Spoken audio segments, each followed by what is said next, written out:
momentarily. Here's our backup. We're recording. Hello. Okay, and momentarily I will begin recording the actual show itself. Cool. This is Slash Filmcast episode 635. Let's get ready, or the Filmcast, I should say, episode 635. Get ready to go. I'm going to hit record. It will then count down. I'll then count down 3, 2, 1, and then we'll start recording. Everyone be ready with your opening silly statements.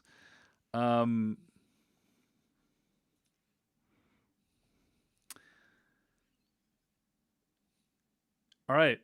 We ready? We good? I think so. Okay. And yeah, try not to botch the silly this time. Ariel, just a reminder, if you need to make noise or do something, just hit that mute icon, the microphone icon next to your name, and you will be muted, and you can cough or do whatever you need to do and unmute yourself when you're ready to come back. Gotcha. Okay. I am pressing record now. Here we go in 3, 2, 1. Hello, everyone, and welcome to The Filmcast, a podcast about movies. My name is David Chen, and this week's movie was so scary, I might need to have the memory of it surgically removed from my skull. Joining me today is Devendra Hardawar. I can't wait for James Wan's eventual romantic comedy, which will surely involve the highly choreographed shootout. Jeff Kanata. I, for one, plan to be benign tonight. And joining us today, she is the evening news editor at slashfilm.com and the managing editor of Fangoria magazine, Ariel Fisher. If I never have to look at another backwards crab walk again, it'll be too soon. Welcome back to the show, Ariel Fisher. You know, Ariel, you were just on about 4 months ago for our review of Army of the Dead. I don't recall you having those titles at the time. I did not have those titles at the time. Well, congratulations. New titles! On being evening news editor at slashfilm.com, managing editor of Fangoria magazine. As I indicated in our pre-show talk, the last time you were on, we were part of slashfilm.com and you were not. And my, how the tables have turned, Ariel. This is technically correct, yes. Congratulations on the new roles. How are you feeling about them? Anything you want to say about them to plug your work right at the top here? I mean, if anybody's listening live right now and they haven't yet subscribed for the Halloween issue of Fangoria, now's the time because that deadline ends today and you can get 25% off with the code FangoKills. Otherwise, shameless plug notwithstanding, no, the positions are both awesome and like super fun. And I love how it's best nothing jobs but I've ever had. upgrades for you, Ariel, and for us, we're now just some guys. That's just all. We're just out here untethered, floating in the vastness of space. But, I do feel like we're privileged to have you because as evening news editor, I feel like the evening must be your busiest time. I don't know how we managed to I don't think score she's supposed to tell anybody. Yeah. Did your bosses at quiet, Slash Film Jeff. know that you're here with us today? No, here we are They recording do. at 9 a.m., guys. No, they do know. They do know where I am. I am allowed to be here. I've been given permission to be let out of my cage and unchained from my desk. No, I'm kidding. They do actually know that I'm here, though, and that is totally kosher. And this is usually my busiest time, yes. But for the opportunity to come and do something like this, I'm like, yeah, okay. Let's put it on hold for a minute and do what I like. Well, we are happy to have you on the show tonight. And today, of course, we're going to be discussing James Wan's newest film, Malignant, which debuted at the box office and on HBO Max this past weekend. Prior to that, of course, we've got some what we've been watching for you, and we have a special intro segment to discuss the Matrix Resurrections trailer. So that's what's in store on the Filmcast tonight. You can find more episodes of this podcast at thefilmcast.com. Email us at slashfilmcast@gmail.com and use #/tag to recommend things for us to watch on Twitter. #/tag. Let's begin. Now, the Matrix Resurrections trailer debuted this week, and typically Jeff Kanata, Certain, and I have a policy that we do not watch trailers. And That's right. Unsullied for life. And I have kept to that policy for, most of this year, most of the last few years. I've made very few exceptions for that. But this was one of the exceptions that I made. And I decided I'm so excited for this trailer. Just last week we were talking, people pointed this out, that on last week's episode of the podcast. 2 days after we posted, last week's episode of the podcast we recorded, we're like, you know what? It's so weird that we haven't had a Matrix trailer yet. And literally the day after, they debuted the teaser site for the Matrix Resurrections. Yeah. Again, You're welcome, everybody. Filmcast showing it's on the pulse of the culture once again. That's right. What's up? But Yeah. so Jeff, I fully and deeply respect Jeff's policy to not watch trailers. But we are going to talk about the Matrix Resurrections trailer. So Jeff, I think you're going to peace out for a little bit. Yes. I'm going to text you when to put the headphones back on. Right. If I don't return, just wait longer. Yeah, maybe I'll just accidentally not text Jeff for the next hour and a half. You know what I'm saying? We're just gonna talk about the Matrix for 2 hours. You know? I'm just I have all a right. bag So of Jeff, candy in front of me. I may be passed out. I don't know. all right, Jeff. We'll see you in a bit. Thank you. Yeah. So and I should point out, if you're in the audience and you do not want to hear rampant speculation about the Matrix Resurrections, you should tune out. Come back at the timestamps for what we've been watching. The other thing I do want to mention is none of us on this podcast actually have any information about what the Matrix Resurrections is about. I mean, or if we do, we're not going to reveal it on the podcast. Put it that way. It has been made clear to me. Yep, go ahead. For people there are people who want to just be on the pulse, right? The opposite of the Unsullieds. And I'd say if you were one of those, you should probably subscribe to Drew McWeeney's newsletter.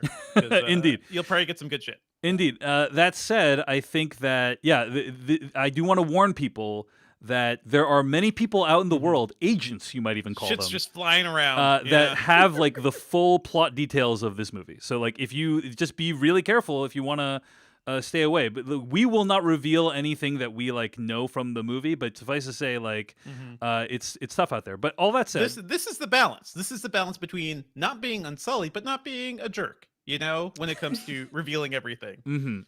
Yeah. So I was very excited to see the trailer for this movie. It's probably the only trailer I'm gonna watch this year, the rest of the year. Like I've had skipped trailers for No Time to. I have not watched a single trailer for No Time to Die yet, and I'm really excited about that movie. But this is a movie that I just has been like the thing I am most curious about for Matrix Resurrections is Matrix 2 and 3, Reloaded and Revolutions, have been not well regarded in our pop culture canon. And I am so curious if going back to the well of the Matrix, if finding a way to reinvent, reboot this story is going to in some way redeem those movies, recontextualize those movies. We've seen I think there has been a resurgence of love for those movies, and I have to say I never hated them. And I have started, even before like people are starting to talk about it like within the last couple of years, I rewatch them every couple of years. And like, there's a lot of good stuff in here. And I think we can have good conversations about those movies. But then watching it during the time, that was a very different experience. Yeah. That's one way of putting it. Yeah. Ariel, what are your, I mean, looking back, what are your thoughts on the trilogy? I think we all agree the first one's a classic. Yes. But what are your thoughts on number 2 and 3 at this point? Number 2 I thought was fun but unnecessarily overcomplicated, and number 3 I thought was so repetitive that it felt like I was having a deja vu the entire time I was watching it.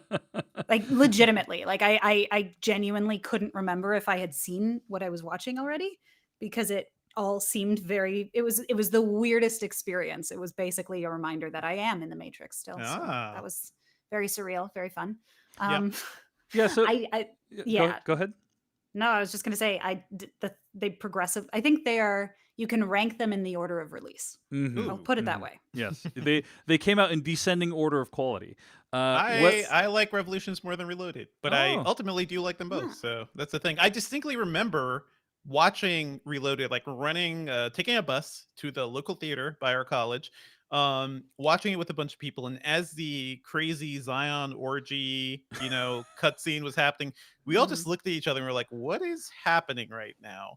And I think it's that feeling of like you were totally discombobulated because The Matrix Reloaded is nothing like the first movie, and Revolutions is just like this big loud wrap up to the whole series.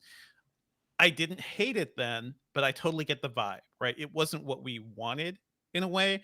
And they're messy movies, but I don't know. I've always grown to appreciate them. And I'll say this. I've always had the Wachowskis back because they went on like Speed Racer. Not a widely beloved film. I always loved it. And then Cloud Atlas, which is kind of a masterpiece to me on a certain level. Sense8. They've done some incredible work, and no more people need to see Sense8. Yeah, but I love Devindra's their a huge sensibility. stan of Sense8. What about Jupiter Ascending, Devindra? Any thoughts on Jupiter Ascending? Love Jupiter Ascending. We talked about it. Love it. Love how bonkers sci-fi it is. But since I think if you want to think about like what they do in terms of like themes and stories, and the stories they're trying to tell, Sense8 is a great encapsulation of a lot of ideas that started in The Matrix and even in Bound. But I think I just love the Wachowskis. So I am fully ready for Resurrections, and I'm ready for people to like rewatch Reloaded and Revolutions, and maybe maybe it'll hit differently this time. I'm ready for Resurrections. Like I'm Oh yeah. waiting for. I'm just my hope is that it's as gay as possible. Like that is Mm. my biggest fucking hope because everything about Yeah, like yeah. that's my favorite part of any of their work is when they do that kind of in like navel gazing, self-reflexive content that's kind of analyzing the parts of themselves that they find to be needing a little bit of exploration. Those are some of the most fascinating parts to me. So I loved those parts of like I mean all of Bound is that.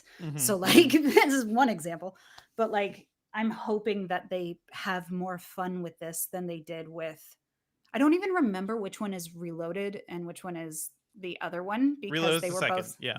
okay. They're one movie. They are basically they could have just been one story, I think, and that's the problem. Is that they had to split that Yeah. up, and the way they were released, like a lot of people were bummed by Reloaded, and Revolutions was 6 months away, so it's like, oh, you don't even have time to like recover from the disappointment cycle, And Revolutions was just so unnecessarily convoluted as Mhm. kind of this weird flex to kind of deflect from, biting off more William Gibson than they could chew.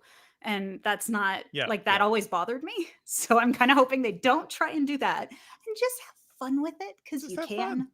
I love the conversations that are happening right now too, especially from like the trans perspective, Hmm. which is it's a definite thing, and we did not know that, when the Wachowskis were making those movies, but Hmm. they have both come out, and I love the like just the way people are talking about it. I just watched this thing called "The Matrix Sequels Are Good," actually, by Curio on YouTube. Yeah, The yeah. This is channel on is my watch Curio. list. Yeah. It's really good. It's a 2-hour long dive into like what really works about them. And I think it does they're not trying to pretend like these movies are perfect, but certainly that there is a lot more going on with them. And that is ultimately where I come down. Like I have issues with some of the action, I have issues with some of the motivation and plot and whatever, but at the end of the day, those movies are still like bonkers. So wild compared to like a lot of other things we've seen since then, which I compare it to like the Marvel machine, right? In a way where those movies were impressive because they built up these superhero characters and built this whole world and everything, but it all felt like they fit into a very specific mold. Whereas I keep going back to those Matrix movies and being like, how do these movies exist? It's just the wildest thing to me. So I appreciate that sort of like uniqueness for them. Yeah. So I feel very similar to you all about the Matrix sequels. That like they were very disappointing to me when they first came out. There's probably more to recommend them today. There's probably more today to recontextualize them and think about them. And part of my interest in the Matrix Resurrections is how will this make us look at the original trilogy differently, if Hmm. at all? That's one big question I have. Another big question I have is uh, to what extent is this movie going to attempt to reappropriate the Yes. concept and language around red pill and blue pill, right? Yep. We have seen in the time since The Matrix came out that the term red pill has unfortunately been co-opted by just the worst elements of society possible. And I think even with Reload and Revolutions, they did try to push back against the way the movie, like the first movie, was taken up by the alt right. Didn't even exist back then, but the things that would become the It's alt not right, true. they were kind of doing that. Yeah. Well, yeah. As Ara points out, that's not true that they didn't exist back then, but they certainly weren't as widely known. Perhaps is that fair to When say? did Ara? the No. term alt right was not a thing in the early 2000s? Was it? I forget when it became a huge thing. I don't know. I don't know exactly when it became a huge thing, but that demographic, that Yeah. movement, Yeah, the very much basement existed. dwellers. I'm talking about. So I'm talking Yeah. about like the name alt right was a thing that the basement dwellers, the people who, appropriate the Matrix in the worst ways, evolved into what would become like that sort of thing. That's all. Mm. Yeah. So I am curious, like, to what extent it will be an attempt to like reappropriate that language Yeah. and imagery, because I think that I can't imagine what it is like to be a creator who creates something that is so lasting and powerful in its cultural impact, specifically referring to The Matrix One. It's about love. It's about the power of love, guys. Always. Right, only to then have the imagery co-opted by just the these terrible, dangerous elements of society. And so I'm curious, like, to what extent this movie is, because this movie, the trailer has tons of that imagery in it, right? Tons of like blue pill, red pill imagery in it. And so I'm curious, like, whether or not we're gonna revisit that and recontextualize that at all. And also, like, to your to expand on one of your points, I think you're making, Devendra, is like, what's interesting about 2 and 3 is that they kind of revealed that, like, the systems by which people think they are breaking free of subjugation can themselves be tools of subjugation. Exactly. And I think that's a pretty interesting concept that I'm also curious, like, to what extent, this movie, Matrix Resurrections, will or will not undo or subvert the reality of the first 3 films. So anyway, those are just some of my thoughts from watching this, because basically you watch this trailer and the basics of it are that it's clearly taking place in present day. Mr. Anderson is decades older, and it's very unclear at this point, as of trailer 1, what his actual relationship to the Matrix is. Was the Matrix even a real thing? Was it a figment of his imagination? There's a lot of stuff too. Yeah, there are theories, and I just looking at the trailer, I see people watching the Matrix. Yeah, people are watching scenes from the Matrix 1, the movie, in the trailer for the Matrix Resurrections.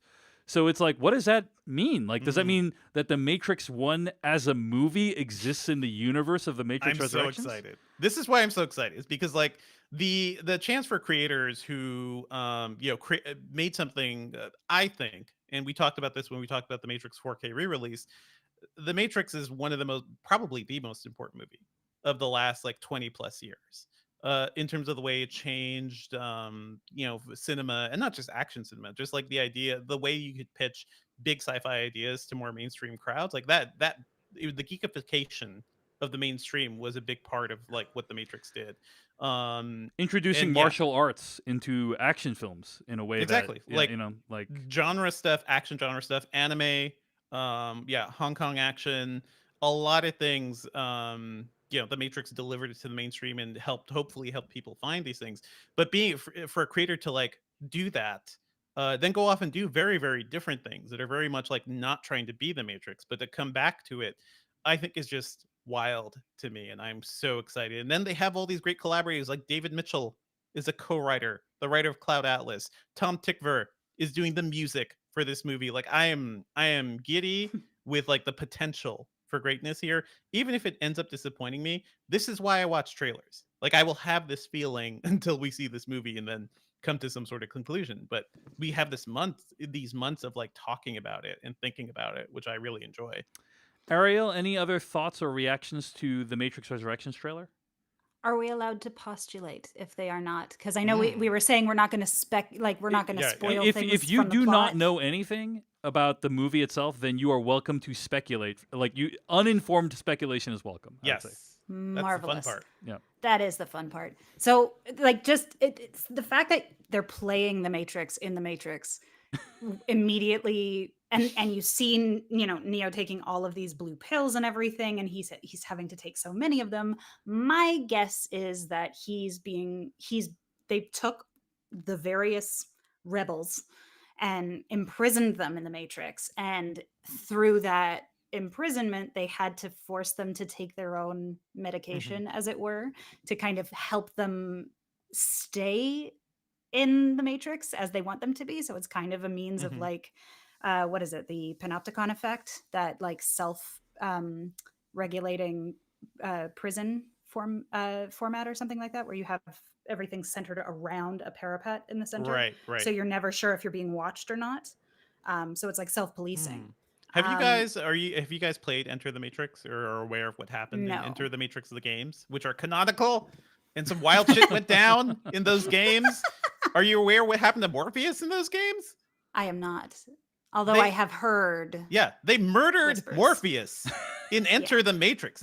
He's not in the trailers right now, although Yahya Abdul-Mateen plays a character who's very much Morpheus-like. That's Morpheus, yeah. With the glasses. Many people believe it to be young Morpheus that he's playing. Yes. somehow. Young Morpheus, son of Morpheus. I don't know. I love seeing Yahya in everything. Yes. Everything, whatever. But just the idea that even that game that not too many people played, you can't even play it right now because it was an online game and it relied on servers, and it's just lost to the sands of time.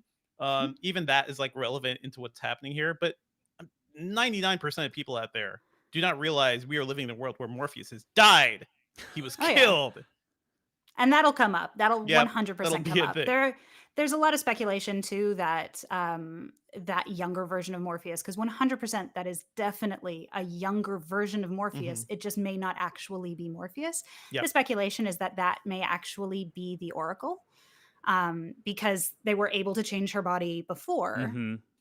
Or their body, and that may further build into the trans narrative that already existed, was this notion of other, like, that's basically what I'm getting at with that. But in terms of, like, again, coming back to the Matrix playing in the Matrix, Neo having to take all these pills, that self-policing, that self-subjugation, it kind of serves to eliminate the risk of them having flashbacks if they show them the movie of their lives, so to speak.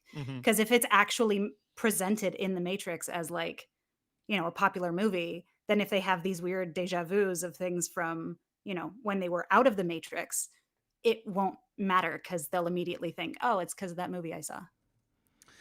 Yeah, that definitely echoes a lot of the speculation that I've heard as well. The only other thing I want to add, and then I think we should move on, is that the biggest thing I am curious how they will address, if at all, and I think the trailer hints that they will address it, is the place of technology in our society is so different than what it was when Matrix 1 came out. Absolutely, right? 100%. Yeah. And people are now willingly, not involuntarily, subjects of their devices all day long. We've all entered the Matrix, and we are like, who cares? Like, I want my Twitters. That's exactly.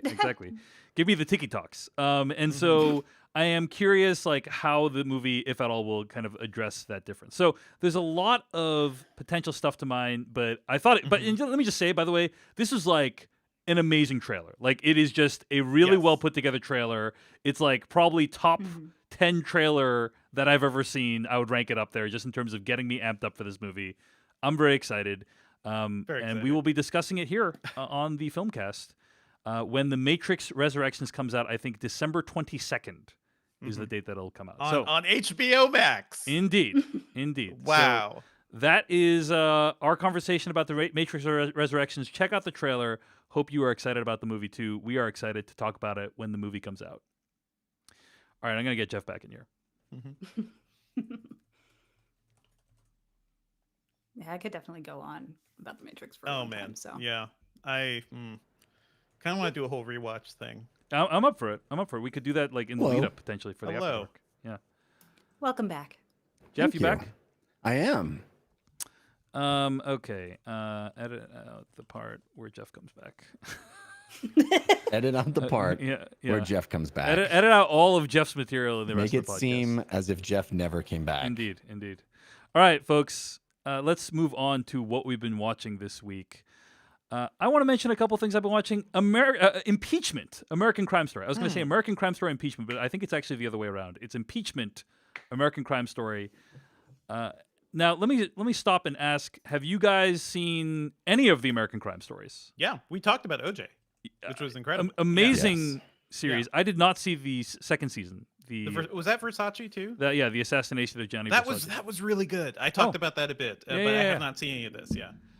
So it's been interesting to see this series. I saw the first season, and what was great about the first season was it takes you behind the headlines of this major event that happened and humanizes the subjects that were in that event.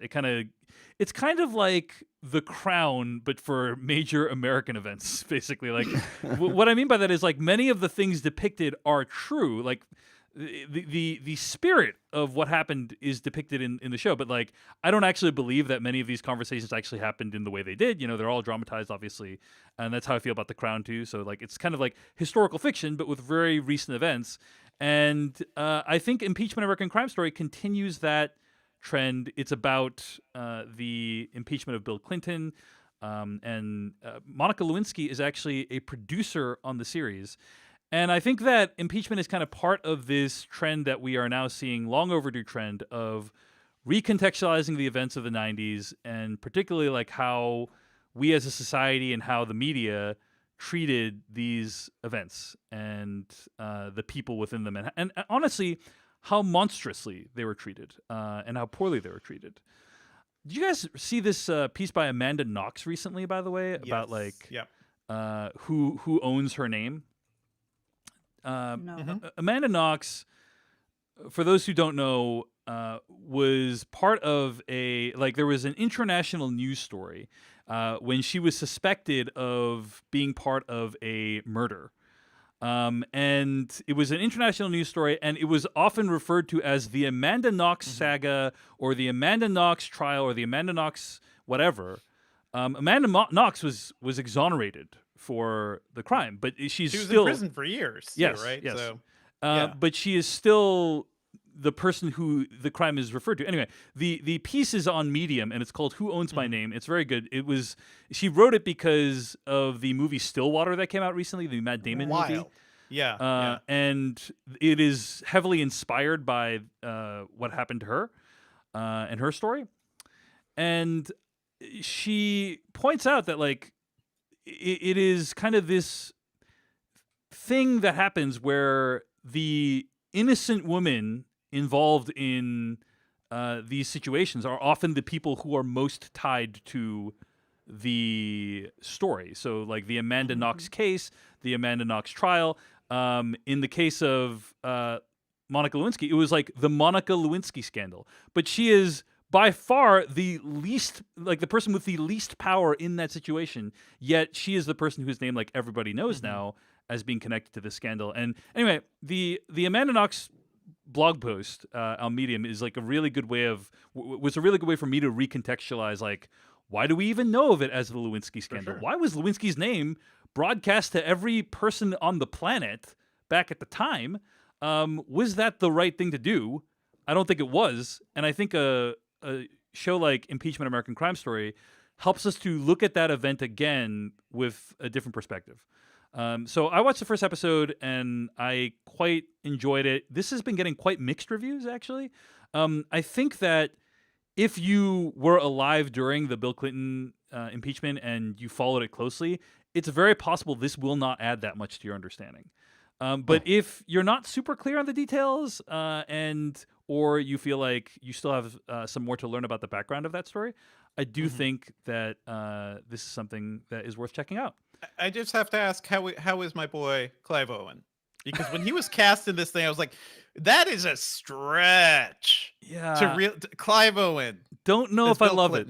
Don't know if I love it, man. Don't know if I love it. So Clive Owen plays Bill Clinton in American Crime Story, and not someone who would have been at the top of my list, to play Bill Clinton personally. But yeah, I mean, that's a real glam up for Bill Clinton. Yeah, seriously. For sure.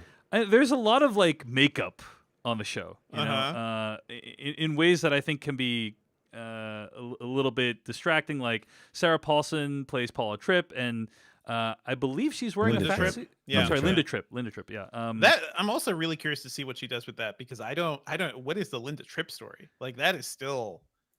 I feel like this whole show is just like, what crazy wigs can we put Sarah Paulson in? I know. I mean, exactly. And I think she gained like 20, 30 pounds, and I think she's wearing a fat suit in addition to that. And I think it's like, did you really need to hire Sarah Paulson to have that role, or just you could have probably hired someone who was like closer to that body type? But this story is real. Like so far, episode 1, it is largely about Linda Tripp. It's largely about.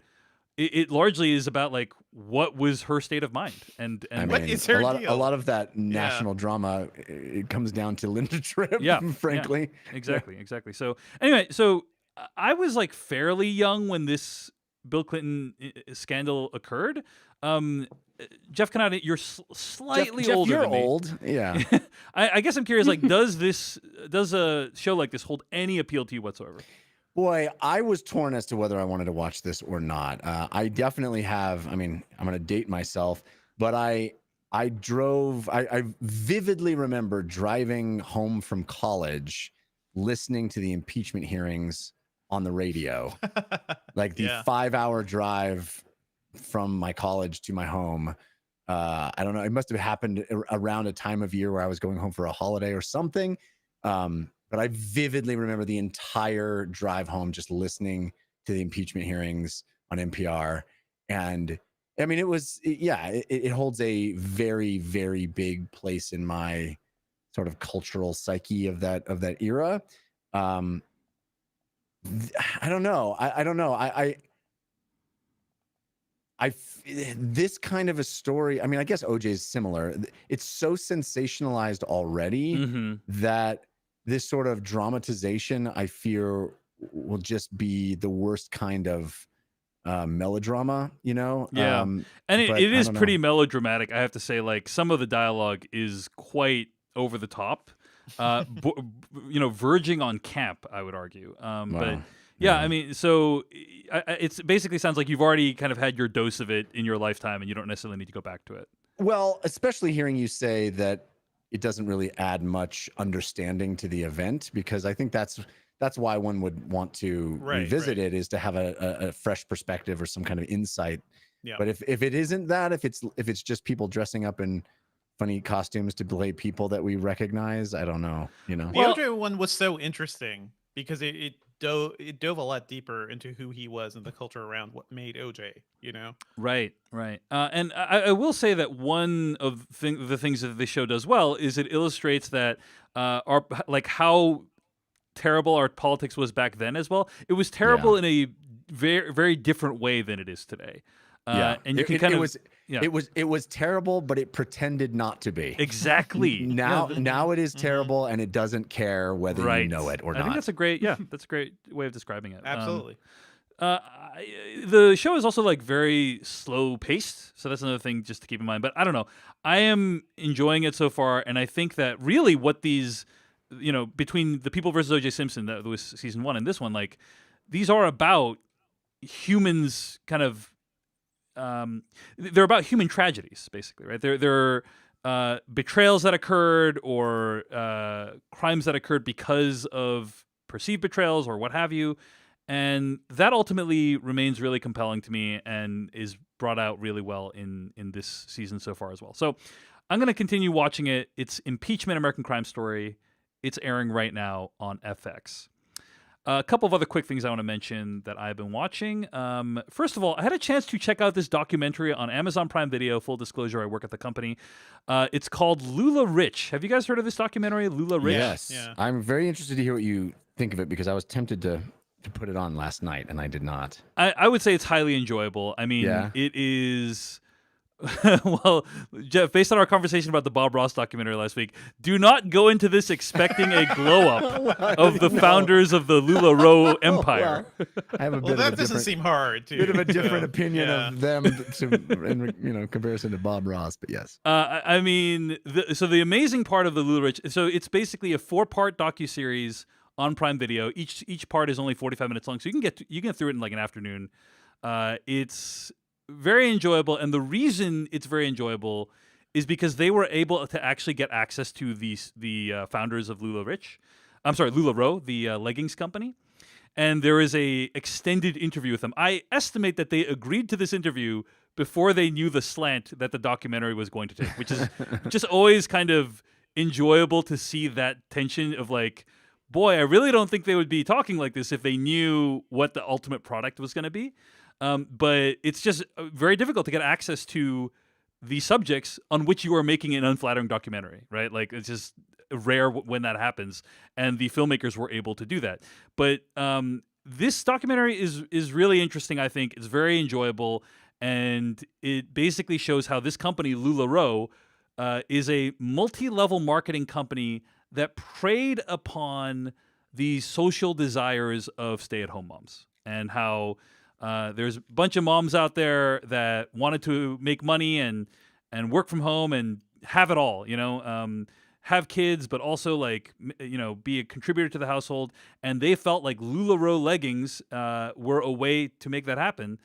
And for a while, it was great, but then it went really poorly. And if you've read headlines about LuLaRoe, then you'll know about that. But certainly doesn't seem like the first company to attempt to do I was that. gonna say it Definitely sounds like Avon. It sounds like Yeah. Mary Kay. It sounds like Evan Lee or whatever the hell the other one is. right, there's tons of other multi-level marketing companies out there. I think the thing that's remarkable about LuLaRoe is the speed of the rise and fall. Like, 6 years ago. I've never heard of them until just now, so Right. that's probably accurate. Right. I mean, like they went from like 0 to like $1 billion in like less than 5 years. I think it's very astonishing how quickly it went. But there are lots of funny anecdotes in here about the and also lots of tragic anecdotes about things that they did. And they're basically just like a company that was growing out of control. And this documentary kind of details a lot of how it went down. So I would say this is actually among the better of these kinds of documentaries I watched. There was a WeWork documentary I watched recently that did not have access to the CEO of WeWork, and so like, it's just like it's rare that they actually get the access, and in this case, they actually got the access, and I think it's really compelling, especially when they do some creative intercutting of their interview with the CEO with like depositionless statements that the CEO made that like directly contradict what they said during the interview. It's some pretty smart filmmaking. I recommend it. It's LuLaRich. It's streaming right now on Prime Video. Jeff, how did you hear about this, by the way? I was just scrolling through. I kind of do. I use #/tag a lot, but I also kind of solely right. You don't use anything else, right? That is all I use. Yeah. That is, whatever someone recommends, I watch blind. No, I'm not often. Let's be honest, often. But no, I do sort of a roundup. Do you guys do this? This sort of the roundup of it's like a Friday. And I'll be, I'll hit Netflix and Amazon Prime and Hulu and HBO Max. I just do the rounds, just like see what's new because so much content drops. I feel like I don't even have a sense of when and what. So oftentimes I'll just be like, oh, I didn't even realize there was this new show on. So that's kind of how I noticed it. Do you watch trailers for these shows, Jeff? How do you make your decisions, Jeff? Do you like read the plot summary? Do you watch trailers, or do you just look at the art and that's how you decide? The art and a short description of what it is. Yeah, I mean, it's very different than a movie. I mean, sometimes I guess it is a movie, but very rarely it's I do when choosing a television show, I often linger on the Netflix autoplay. I'll be honest, and it is kind of a trailer, but it's very different when you're looking at like, oh, which home makeover show am I going to watch? This one or that one? You know? I feel like I'm seeing the limits of the life of the Unsullied here, Jeff. You're just like laying it all out here for us. Mm-hmm. Well, it's a hierarchy of how much I care about something, right? If it's a casual viewage of like, oh, what will I be tempted into, versus I've been waiting for literal decades to see The Matrix. I want to go in as pure as I can. All right. Thanks for that insight. And I would recommend, like, LuLaRich. It has some good box art. It has some good. It has a good description. At me. I'm not laughing at you. I'm laughing with you. You're laughing near me. I'm laughing near you, Jeff. No, I fully support the lifestyle, so I'm into it. But yeah, LuLaRich is a documentary on Prime Video. I'm making it out to be like, oh, it's a really good time, and I think a large part of it is like highly enjoyable, breezy watch. But it's also really sad what happens to a lot of these people who, through no fault of their own, get caught up in a thing that is financially punishing to them. And I think it's also a tragedy in many ways. But it's a fascinating watch. I'd recommend you check it out. LuLaRich. And finally, one quick thing I also want to mention. It's called Misha and the Wolves. This is a documentary that I watched because I used the Jeff method of doing the weekly roundup. Jeff, I did the thing that you just said, which is I was like, let's see what the algorithms have to recommend for me today. And I think this movie debuted at Sundance, I want to say, and then was picked up by Netflix. It's currently available on Netflix right now. Had you guys ever heard of the story of Misha De Fonseca, by any chance? No. So this was a story that kind of went viral, quote unquote, a decade or two ago. There was a woman named Misha De Fonseca who told a story of how she fled the Holocaust by running into the wilderness. I think she fled Belgium or fled Germany, and basically spent like all this time in the wilderness, and then in order to survive, befriended a pack of wolves, and that's why it's called like Misha and the Wolves. And As one does. It's an extraordinary story that was published in 1997 in a book called "Surviving the Wolves." I'm sorry, "Surviving with Wolves." And yeah, it this obviously incredible story, and it went super viral. And then people started noticing that there were maybe some challenges with the story. And I'm just going to leave it at that. i.e. humans and the whole wolves part. That part might be the one that's the sticking extraordinary point. thing about it is like they were planning to do like a story on Oprah about Misha De Fonseca, and like they actually had her go to like a wolf sanctuary to like She was terrified. No, like that's the thing. It's the opposite of that. It's like she actually like had this. She was able to like commune with him and had this amazing relationship with him, and it's like, oh my god, this like completely validates the story in many ways. So anyway, the story kind of takes a turn from there, and I'm not going to say where else it goes. The only thing I will say, so I'll say I found this to be pretty interesting and worth checking out. But the thing that's weird about it is it uses like true crime documentary aesthetics for a story about this woman who may or may not be lying about the Holocaust, and it's just like that's just weird to do. You know, it'd be like recreations and stuff. Yeah, no, some recreations, but mostly it's just like, you know, and so I started looking through the photos of her book, dun dun dun dun dun dun, dun, you know, and it's like it's just weird to use like the music and the editing of like a true crime story for like this woman's Holocaust memoir. Or alleged Holocaust memoir, you know what I mean? It just feels like kind of discordant from a style to subject matter perspective. It's dangerous, honestly. That is incredibly dangerous. In what sense, Ariel? In the sense that the Holocaust itself has been held on trial repeatedly, and that people consistently try and disprove its existence. So Right. the fact that this is a documentary that explores a potentially fraudulent story of the Holocaust and brings it to the foreground, while Jews today still struggle to prove that it happened, that if my grandfather were still alive, he would have to fight tooth and nail to prove that he survived in a Siberian work camp when he fled Poland. It's troubling and grossly problematic. Yeah, like, so are you saying grossly problematic, the stylistic thing I was mentioning, yes? The stylistic thing you're mentioning, the fact that they would go ahead and make a documentary about this before doing the research and seeing whether or not it the ends justified the means. Because doing things like this that put stories of the Holocaust at the forefront and disprove them gives more fuel to the fire that we have been fighting for decades. Well, I think that's all definitely relevant and valuable to keep in mind. And yeah, that's kind of part of what I was trying to say is that you want to have a style that matches the gravity of the subject. And I don't know that they quite nailed it in this case. But I still think it's an interesting documentary worth checking out. Ariel, I would be interested in your opinion as to whether you think this should exist or not. Totally open to hearing people's opinion on this. But the movie is Misha and the Wolves, and it's available right now on Netflix. All right, Jeffrey Kanata, let's talk about what you have been watching this week.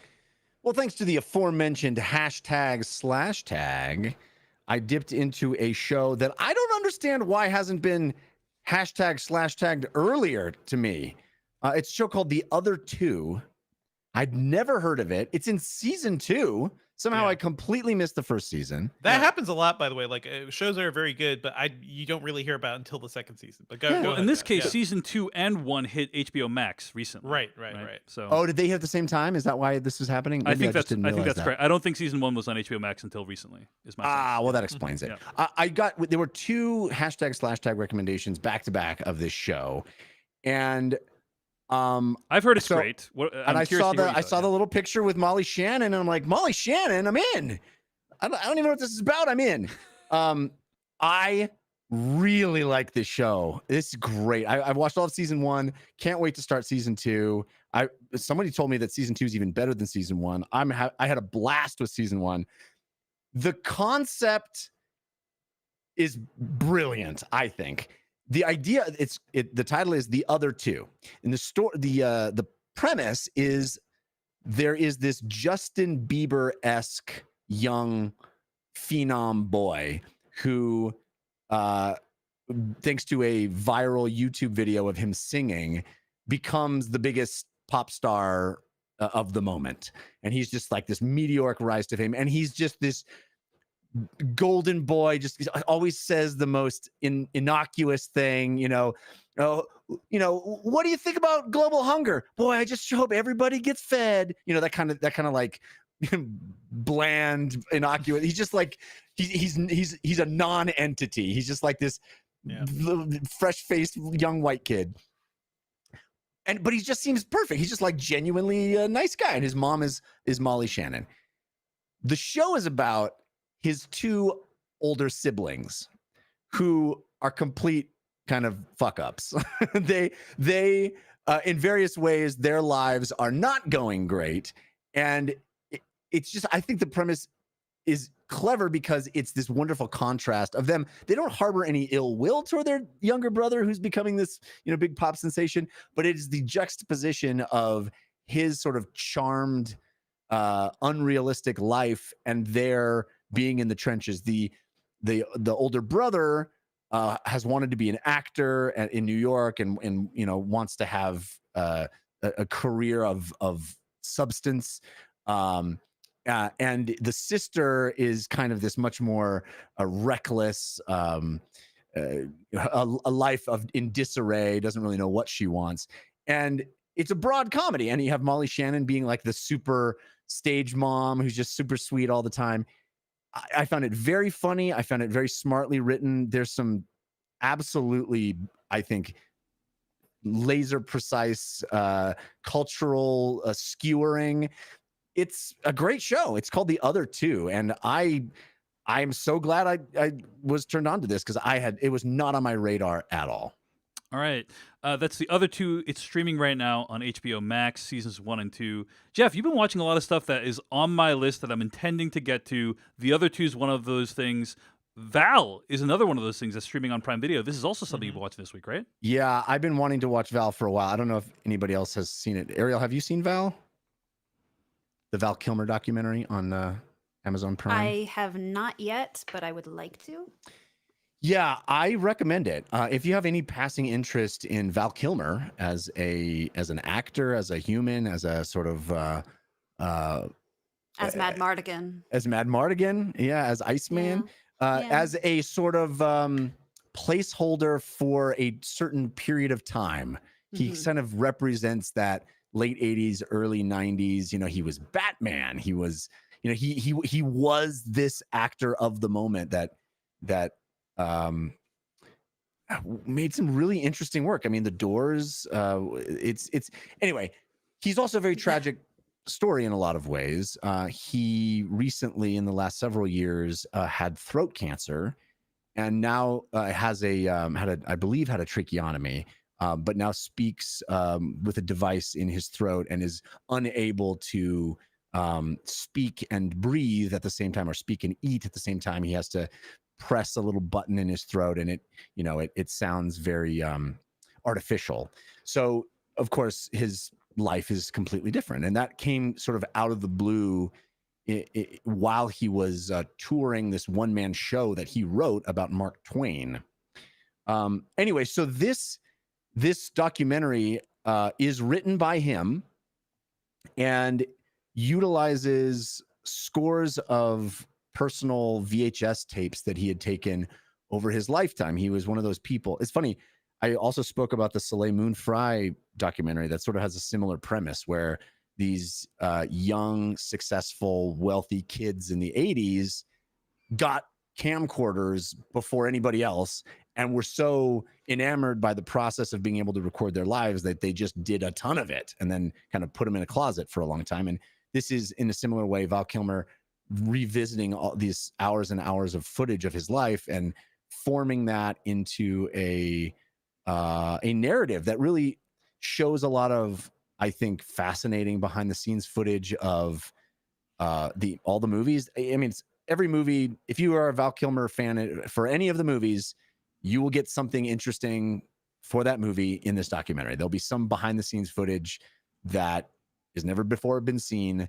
Tombstone. Tombstone's one of my favorite movies of all time. There's some wonderful like behind the scenes footage with Kurt Russell, and it's worth the price of admission alone to see the footage that he shoots on the set of The Island of Dr. Moreau, which is one of Marlon Brando's final films.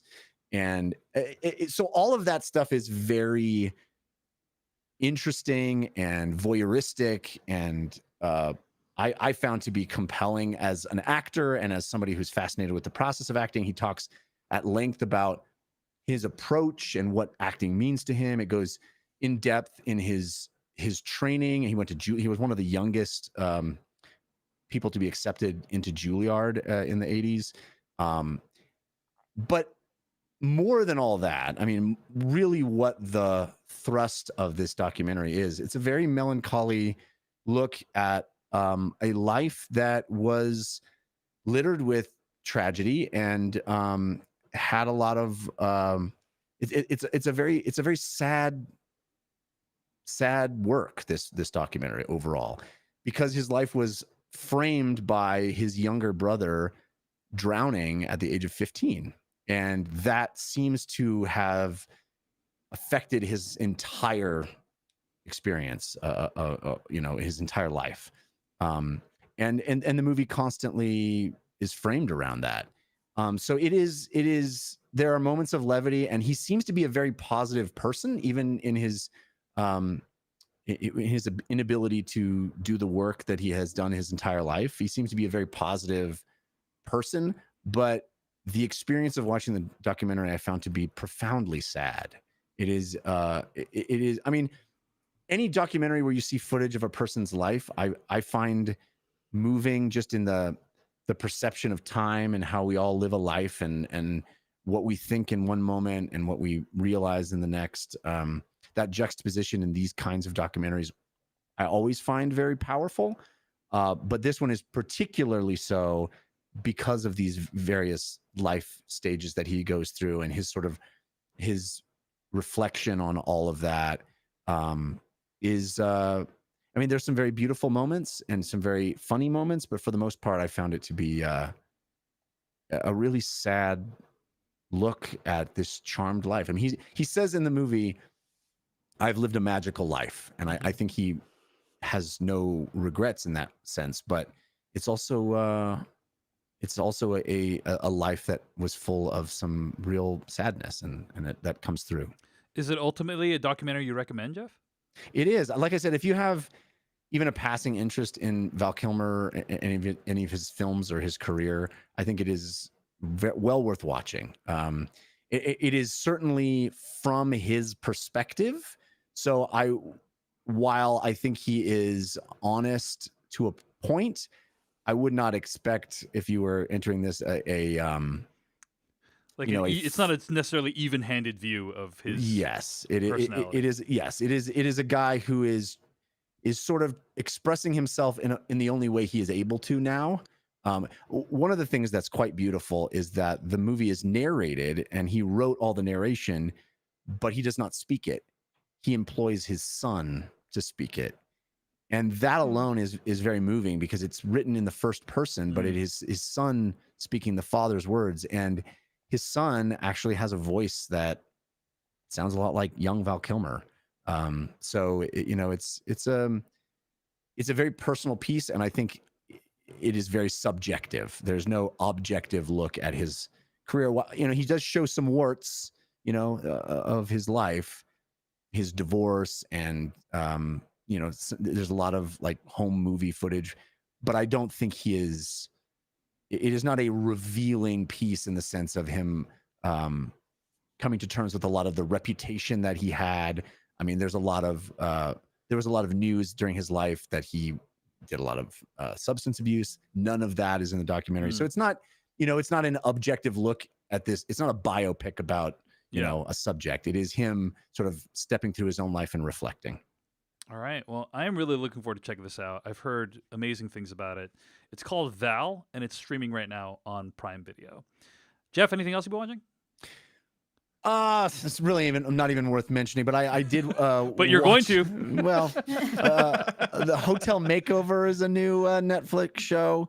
I will say, if you put Hotel Makeover into Google, the first thing that comes up is annoying, and I think that's pretty accurate. I think that's pretty. Oh, you mean the autocomplete? Yes, the autocomplete. I think that's actually based on your history, Jeff. So when I put Hotel Makeover in, I get Hotel Makeover Netflix. So keep looking. Yeah, no, it's down there. It's down there. yeah. Annoying is on the top 10. You know. Yes, that's autocomplete. Yes. That's what I was explaining. I see. I maybe exaggerated slightly to say it was the first thing that comes up, but it is. It's the third choice for me. The third. There you go. There you go. So yeah, definitely my Google search is what made that happen. Thanks.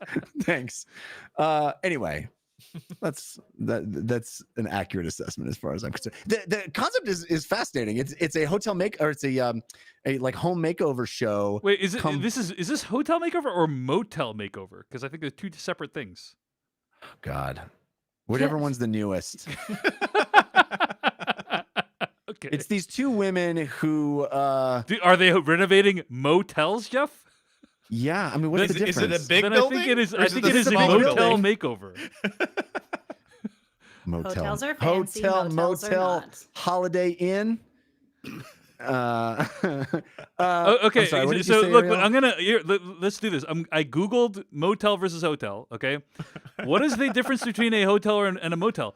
A hotel is usually a large enclosed building with hundreds of rooms across multiple floors, while a motel has 1 or 2 floors with outdoor room entrances. So I'm guessing this is motel makeover, and I don't think hotel makeover even exists. Oh, well, then that answers that, doesn't it? Maybe it does. Yeah, okay. So but they were in fact renovating motels in the show. Fair enough. Yes. Okay. So it's motel makeover, and I feel like as much of it is accurate, and I intend to be accurate. I want to be accurate, and yet does it matter? Does it really matter? Well, I think we want to. In a sense, yes, and in another sense, no, Jeff. Somebody was like, "Oh, I sure would like to see a motel makeover show." I'm out. Who cares about motel? That really swung. It has external entrances. Fuck that. You said the words hotel makeover. Their curiosity was piqued. Then we corrected it to motel. They turned off the podcast. They're out. Gone. Yeah. Actually, I joke, but that is my wife. My wife is like, external entrances. I'm not staying there. That is my. She's also just. It's another thing of where you're going to stay. Yeah. Anyway, the whole concept behind we've talked way more about this than it deserves. The whole concept behind this is that they take a like rundown, crappy motel and a building with external entrances. Yeah. Indeed, and then they close off all those entrances and turn it into a hotel. No, wow, snap. No, it is, but they take these like $29 a night, completely run down pieces of junk place. These dives, whatever you want to call them. I think they call them motels, but yep. And they literally like slap a coat of paint on them and charge $500 a night for the same room. And you watch them do that, and it is so obnoxious. It is so obnoxious. You go like, you're just explaining to the rubes how you're taking their money. And the two women, I mean, bless their hearts, they came up with a great scheme to make a whole lot of money because it's just branding. It's just reframing the same crappy room, but now it's yellow and it's like, woo, it's design, but they're so transparent about it, and they have this brand. I can't remember what it is even called. Like I can't even remember what it's called, the Lucy or something like that. And they constantly refer to the brand in the third person, like we need to Lucy it up. We need to Lucy it. Is it this Lucy enough? We need to Lucy it. And it's like it's just the most obnoxious. I mean, my wife and I sat down. We love a good home reno show, And we're like, "Ooh, cool! A Reno show about motels." We said to each other, "Motels" with an M. And we turned and we high fived. We're like, "Oh yeah, external entrances. Let's do this." And and then we could. I mean, we didn't make it through an entire episode. It was like, wow, this is wow, okay. it is just obnoxious. I was like wondering when there was going to be a but. It's actually really cool to blah blah blah. Yeah. But this whole thing is just a takedown of this reality show. Takedown. Yeah, I see. Okay. takedown of Well, Motel well, Makeover. then I'm really glad we got the title right. Yeah. It's Motel Hey, but Makeover. Go what ahead. I found so gratifying about this was that when I was Googling this to bring it up on the show, I typed it in and Google like said annoying, and I was like, I'm not the only one. Google agrees with me. I just thought that was good. I didn't bother to click on the Google link to find out what. Yeah, because if you had, you would have found that the first result was hotelmakeover.com, a full-service hotel renovator, not related to the show at all. And then the second result is Motel Makeover. You know, if you had clicked on that Hotel Makeover Google result. Yeah. But you didn't do that. So No, but I feel like I did all of the prep work that this show deserved. All right, well, that's Motel Makeover. It's what Jeff Cannata's been watching this week. Devindra, you want to hit us up with a couple things you've been watching? Yeah, sure, I will. I've been watching For All Mankind, a show I've been meaning to watch forever. Me too. Yes, I feel like we all have. So and are you on talked to season 2 folks. of For All Mankind? I'm not on season 2. Oh. No, Everyone I'm says you not got there to get yet. to season 2 before Everyone it gets says good. you gotta get to Yeah. season 2. I'm going to be here and be real with y'all, okay? Because people, it's hard to tell people like you got to get to season 2 to watch this entire show. I think I'm about like 5 or 6 episodes in right now. It's really, really good. That is what I'm saying. You don't need to get to that's season good. 2. You don't need to You get to don't need to season get 2. to It's already season good in season 1, right? But I guess the one kicker is episode 3 probably should have been the pilot. How about that? Yeah. How about they kind of you go. wasted 2 episodes. So this is a show co-created by Ronald D. Moore, who rebooted Battlestar Galactica. I love him so much. I want him to do space shit again. So I was excited to check this out. When this first premiered, I think it was 2 years ago, I checked out the first episode on Apple TV Plus, and it just kind of evaporated to me. You know, it's like at that point, it felt like Apple TV was just trying really hard to do prestige TV. And it's a cool concept. It is an alternate history tale of the space race, where the opening scene of the first episode is the Soviet Union landing on the moon, and it is the entire show is about America's response to that, right? Because then America is like, well, we gotta hurry it up, we gotta like accelerate our space plan. And like things happen in those first 2 episodes. They set up the characters, you get the world, like you see the people who are working in NASA at the moment. Joel Kinnaman is one of the main astronauts. He's Edward Baldwin. Chris Bauer, who I love, Chris Bauer from The Wire and a bunch of other shows. He is like the head of I guess the people managing all the astronauts. It is Noah you're getting- Harpster's in this. Yeah. You're getting a I went to college good- with him. Oh, There's a guy I really? went to college with. Yeah. That's he's why a I really cool character. I like him in the show. Yeah. It's a great cast, but it's really all about the astronauts who basically failed to get to the moon before the Soviet Union. So the first 2 episodes kind of follow that immediate reaction of America, like really just hustling the space program. Then something happens in episode 2, which I'm just going to spoil here too, because I feel like I want to get people to watch the show. And if I reveal more information than the show stupidly, didn't, I feel like it would encourage more people. The end of the first episode is the Soviet Union lands the first woman on the moon. And the third episode is Richard Nixon's presidency being like, holy shit, we got to get women on the moon. Like, we got to really accelerate this whole space race. And it becomes this thing where it's like, it's showing us a world where if America didn't exactly win, but had to keep like fighting in the space race and keep pumping money into it and keep like basically promoting it. And if we as a country believed in it a little more, maybe, how things could be different. And then by episode 3, they're like, okay, we need like a very fast like female astronaut recruitment. We gotta get like people into space quickly. And the show kind of just builds on it from there. And it is a wonderful thing to see.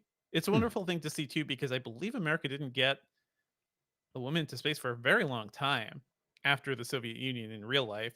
Um, you know, it's a world where people believe in going to space, and it kind of it means so much to the country. But it's really kind of wonderful to see, like, even if it's sometimes just for showmanship, it's just for like, oh, Russia did it first, we gotta like catch up to them. There's a lot of cynicism there, especially since this is all happening under Nixon. I believe this is a Nixon without Watergate too. So he is the guy. He's the guy who's putting women into space. Like he is kind of a hero at this point, or at least in the point I'm watching in the show. Just a really weird thing to see. But I'm really digging it. You just kind of have to get to episode 3. I feel like the reveal at the end of episode 2 and the whole pilot and everything, that should have just been one episode, or at least do the work and get us to episode 3. Um, you know, do all that in the pilot, do it in the first episode. Tell us what the show is really about, because this is what the show is really about. It's about equality in space. It's about fighting to build, build more in space, move faster than we did in real life, and we kind of just gave up on space in the 80s and the 90s. Um, it is all about that pursuit. And then, yeah, I hear season 2 is even better. And one thing I want to point out, yeah. So I was just say I heard that the original premise for the show, which is the reason I originally wanted to watch it, and I watched the first episode. I was like, oh, this is really slow. But the original premise for the show was each season is a decade. It starts in the 60s and then goes to the 70s. Mm-hmm. And the original idea was that it would go past now and into the future. So it actually was always going to be a sci-fi show. You just see the step by step as to how it's we like, get how to do you get sci-fi. to the civilization that's in Battlestar Galactica? Yeah, it's like right? Star Trek, but starting in the 60s. It's wild. That is pretty cool much what idea. it is, because even like 5-6 episodes in, like, we are jumping time. We were jumping years between episodes. It's almost like The Crown, again referencing The Crown, but it's like highlighting key moments. Some characters disappear for several episodes.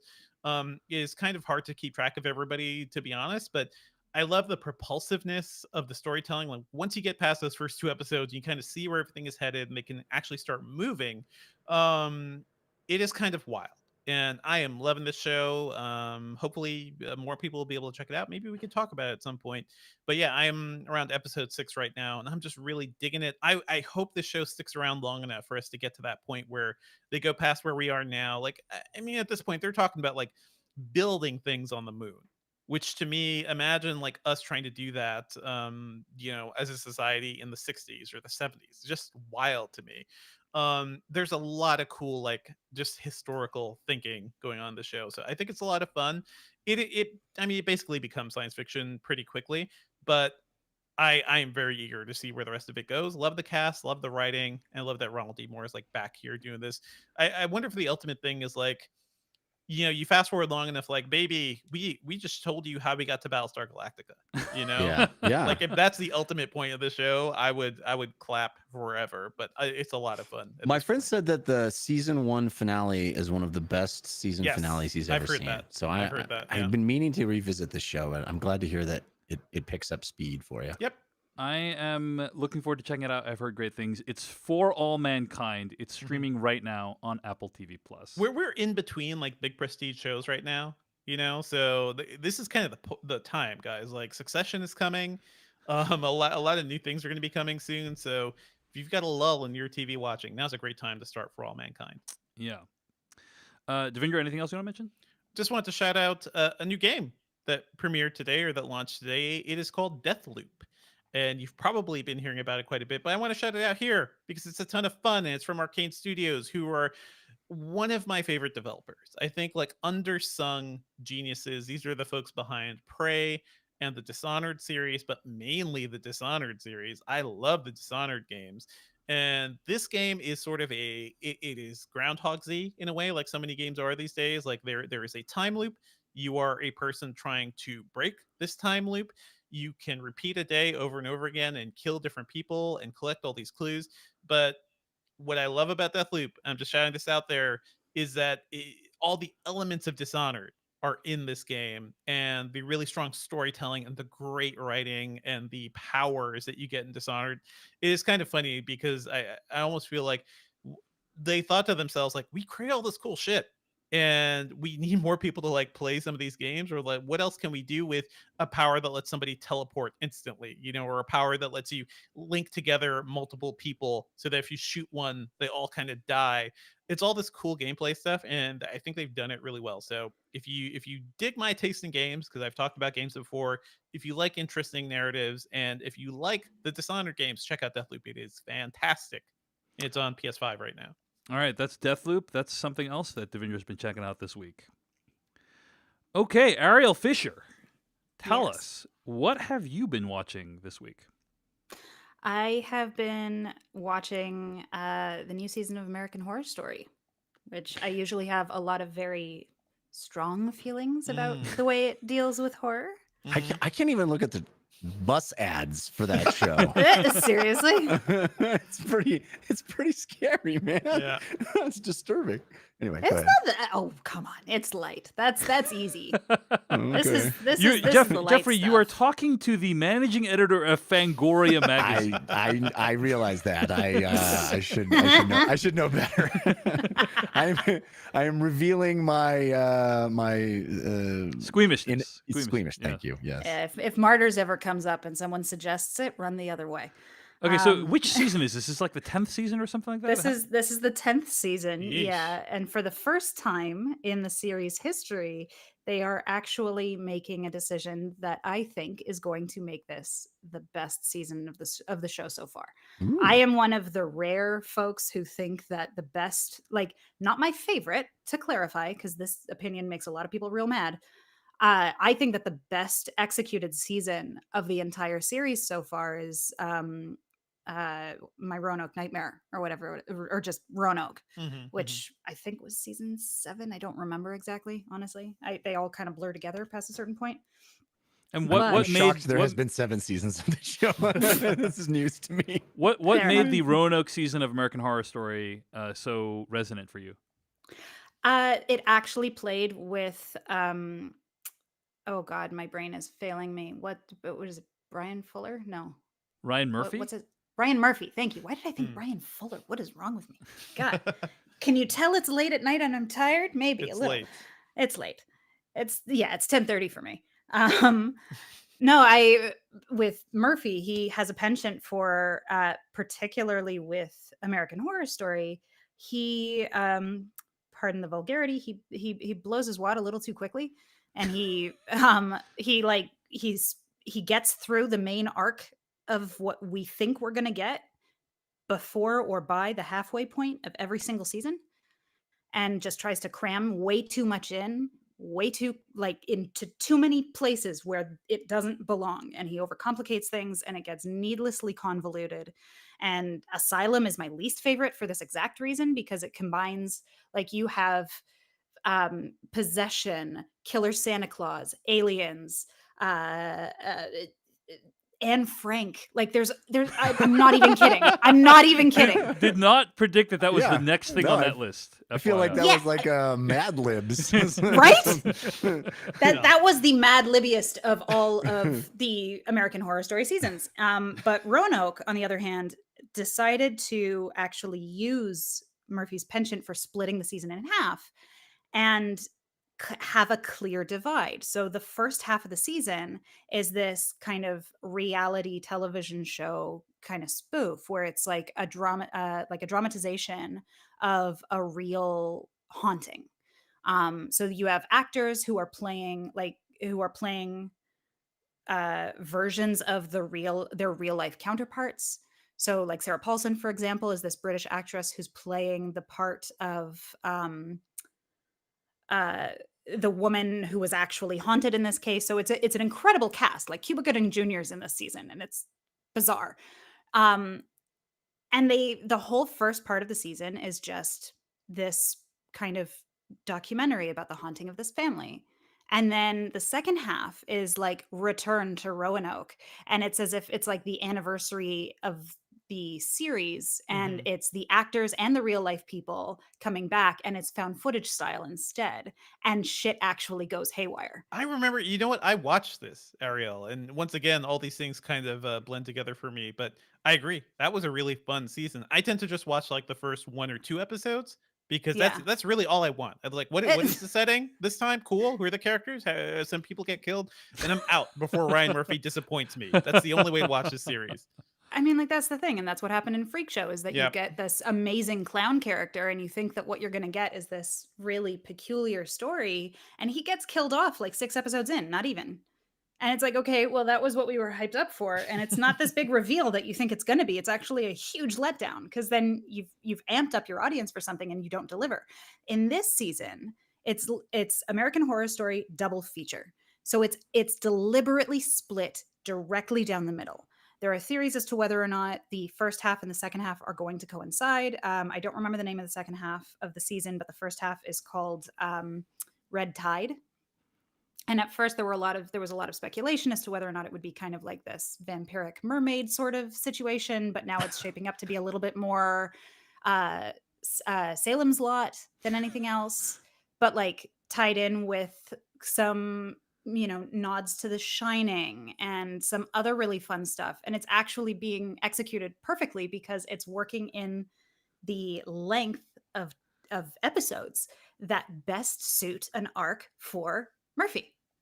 Like, it's so far working out perfectly, and it's really fun. It's completely absurd. It's utterly disgusting, and it's loaded with camp in all the right corners. And so far, it's rivaling Roanoke for me in terms of good execution.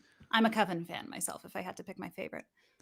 All right. Well, you're really getting me interested in potentially checking this out. And this is a show that I could check out, like, even if I haven't seen like the earlier seasons, I could like dive into like Roanoke and this season without. Oh yeah. Yeah. No, you can take them out of order. It's an anthology series, so each season is Yeah. is self-contained. Although I almost feel like they start if- connecting them. but If you it's a- start yeah. letting Ryan Murphy's horror stuff get to you, Dave, like I feel like you will get angry because he is a guy who he takes a lot of shortcuts. There's a lot of shorthand for these characters. Yep.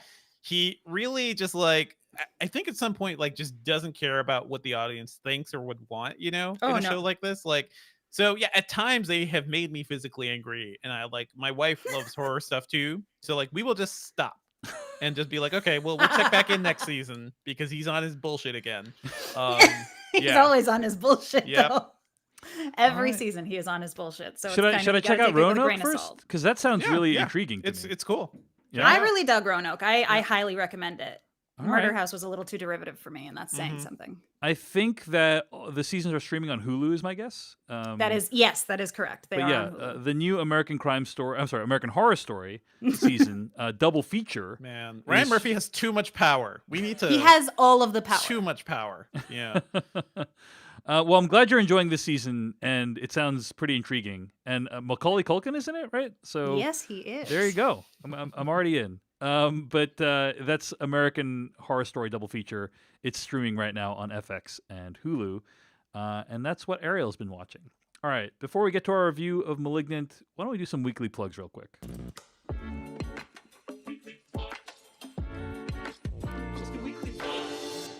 Weekly plugs, the part of the show each week where we plug something that we've created or something that someone else has created that we're into. I got a weekly plug. In addition to the conversation we just had about Matrix Resurrections trailer, I also had a chance to talk with our friend of the show, Patrick Willems, about the trailer. This is obviously a movie both Patrick and I are really excited about. So yeah, we spent quite a bit of time diving into speculation. It's very it's actually much less thoughtful and structured even than the conversation we had today about it.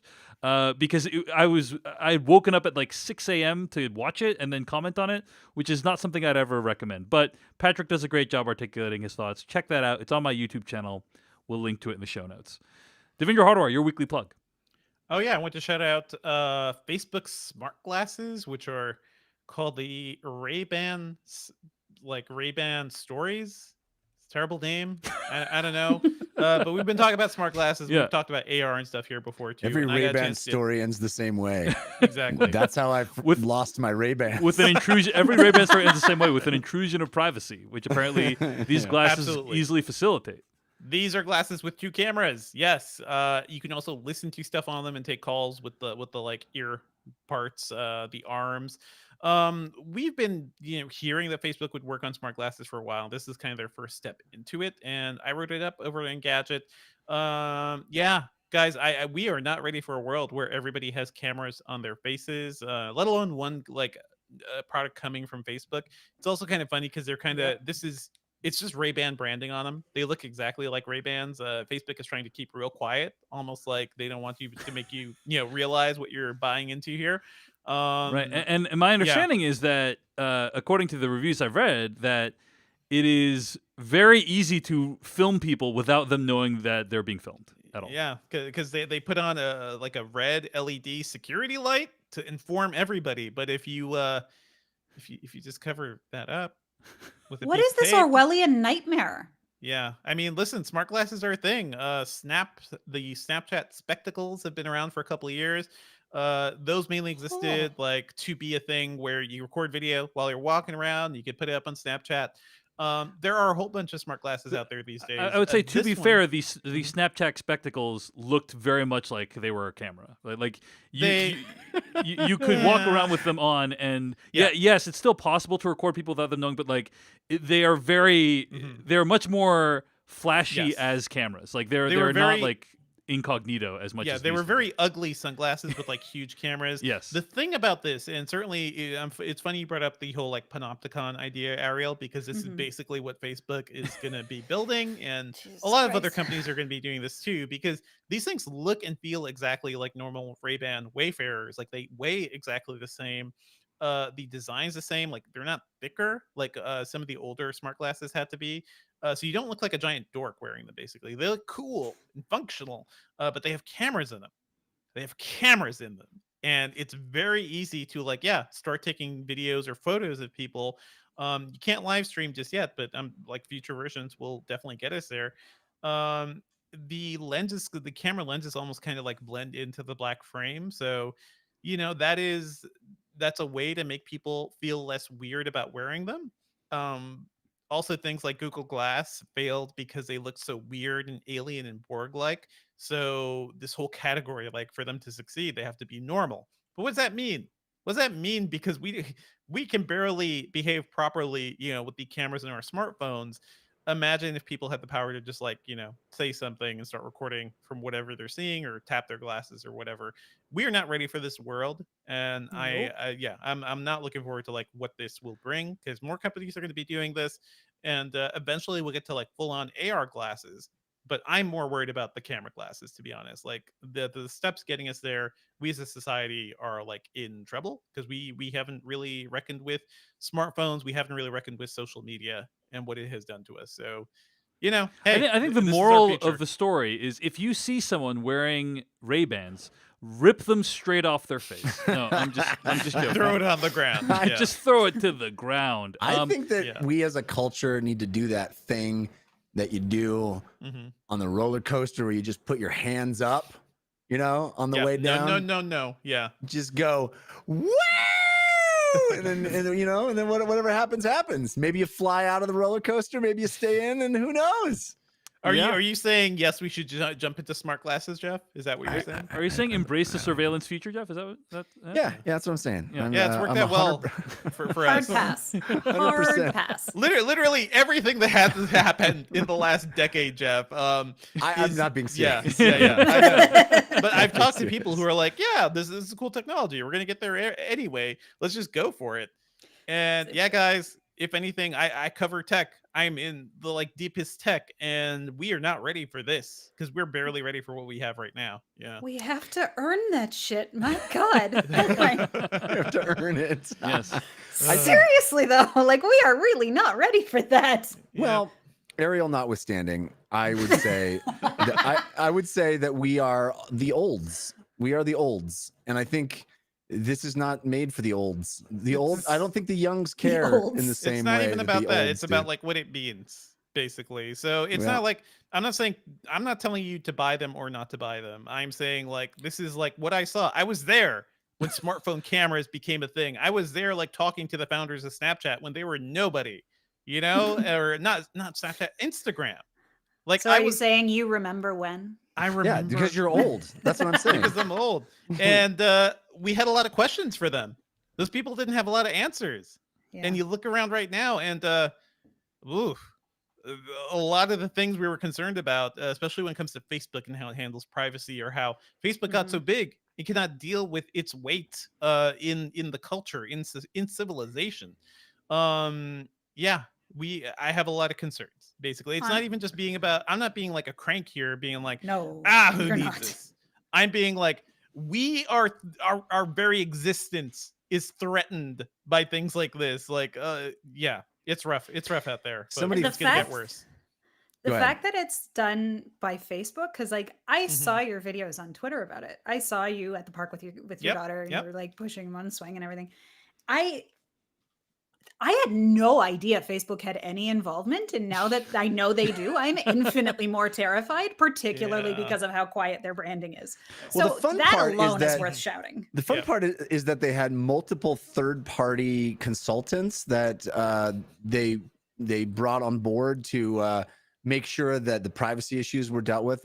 Very nice-sounding companies, and it turns out all of them, every single one of the third parties, have gotten a check from Facebook multiple times over the No. course of their history. They are funded in large part by Facebook. These third-party oversight I can privacy hear your air groups. quotes from here. Yeah, no, I'm Yeah, doing them. I'm yeah. actually doing them with my fingers. It's Um, like the, it's also uh, like even if they weren't being funded by Facebook, I do think like in a certain sense, like some of these companies, if they want to keep working with Facebook, right, they're not going to point out the like killer thing that will destroy this product. They're not going to like step in the way of progress. You know, But the definition of progress is a fluid concept that here is being Yep. defined by capitalistic means and Orwellian theories. This is insane. Oh my god.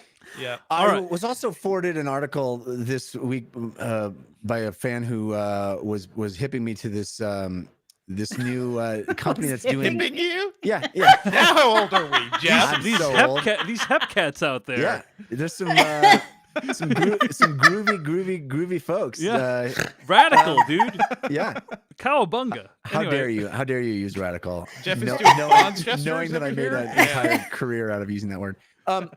No, they hit me to this this company that's doing live streaming deep fakes.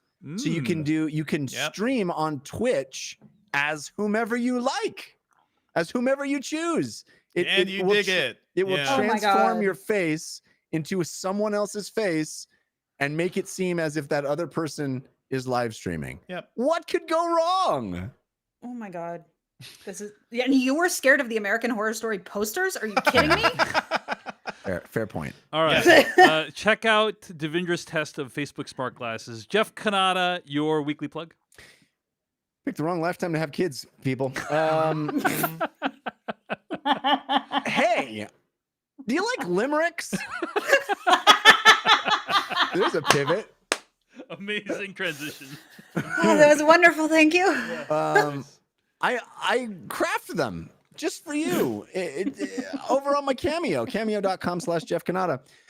Don't judge tonight's limerick because they're much better than tonight's. But people have been very pleased with the results. I've done well over 100 limericks at this point.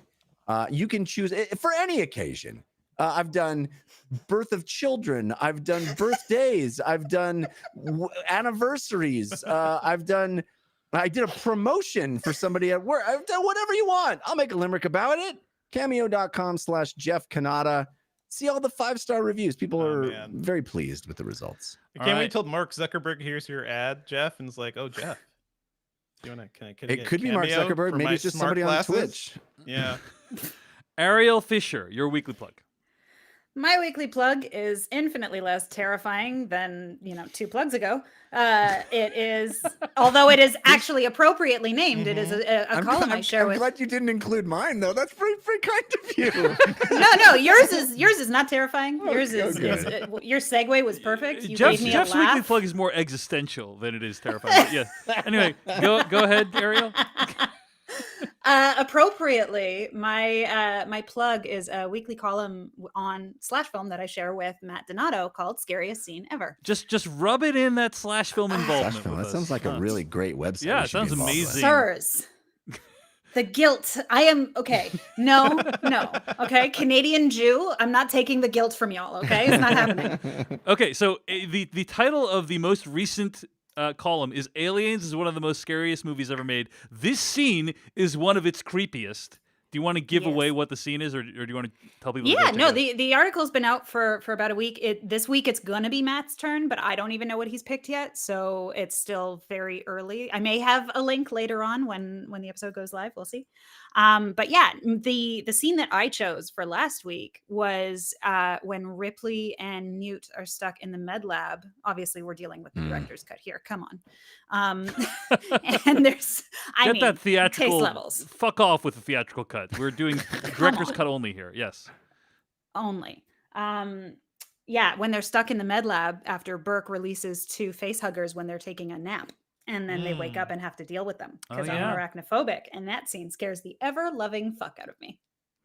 Well, you don't think of Aliens as the scary one, but you're right. It does have some horror Aliens scenes. has some wicked scares. Like there's that one. There's seeing the xenomorph come up behind Newt in the water when she falls down. There's when they peek through the ceiling and you see like the dozens of xenomorphs crawling towards them when they can't see. Like there are a million tiny little terrifying moments in that movie. It is the more action-packed version compared to Alien, but it is still, it's not a slasher like the first one, but it is definitely still a horror movie. No question. All right. Well, check out Ariel's column with Matt Donato at /film.com, Scariest Scene Ever. We'll link to it in the show notes. Those are our weekly plugs this week. Actually, one other weekly plug I want to mention, which is that if you want to support the Filmcast, very easy to do that. You can go to patreon.com/film podcast, and that is how you can financially support the podcast and make it sustainable for the long term. You can sign up for ad-free episodes or weekly After Darks, and I have to say, some of the After Darks in the last couple of months have been pretty awesome.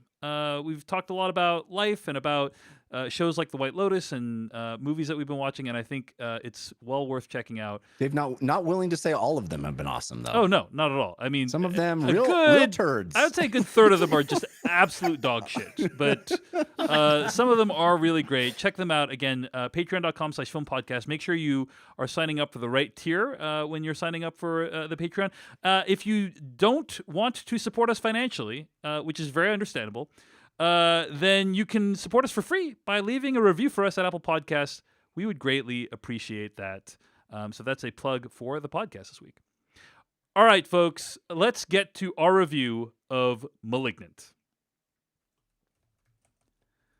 All right. The trailer will go here. And we are back in now. That was from the trailer for Malignant, the newest film by James Wan. I'm going to read the plot summary from IMDb. Is Madison, it safe? I think it's pretty safe. Madison is paralyzed by shocking visions of grisly murders, and her torment worsens as she discovers that these waking dreams are in fact terrifying realities. I think that's pretty vague. That's safe, yes. Now, Jeff and Ariel and Devindra are very conscious of the spoiler thing of this movie because there are a lot of things in this movie we don't want to give away. So we're going to try to make this pre-spoiler section. Well, one thing. We're going to try to make this pre-spoiler section as quick as possible. But what I'd like to start just by getting overall thoughts on Malignant from each one of us, and then we'll go to spoilers. But Ariel Fisher, your overall thoughts on James Wan's newest horror masterpiece? ? I don't know if I'd call it a masterpiece. However, it definitely see, now this is tricky because I'm trying to think of what to say that I can say that's safe. Yes. I really enjoyed it. Kombucha Girl is literally the best example of my reaction to this movie because at first it makes you feel a certain way.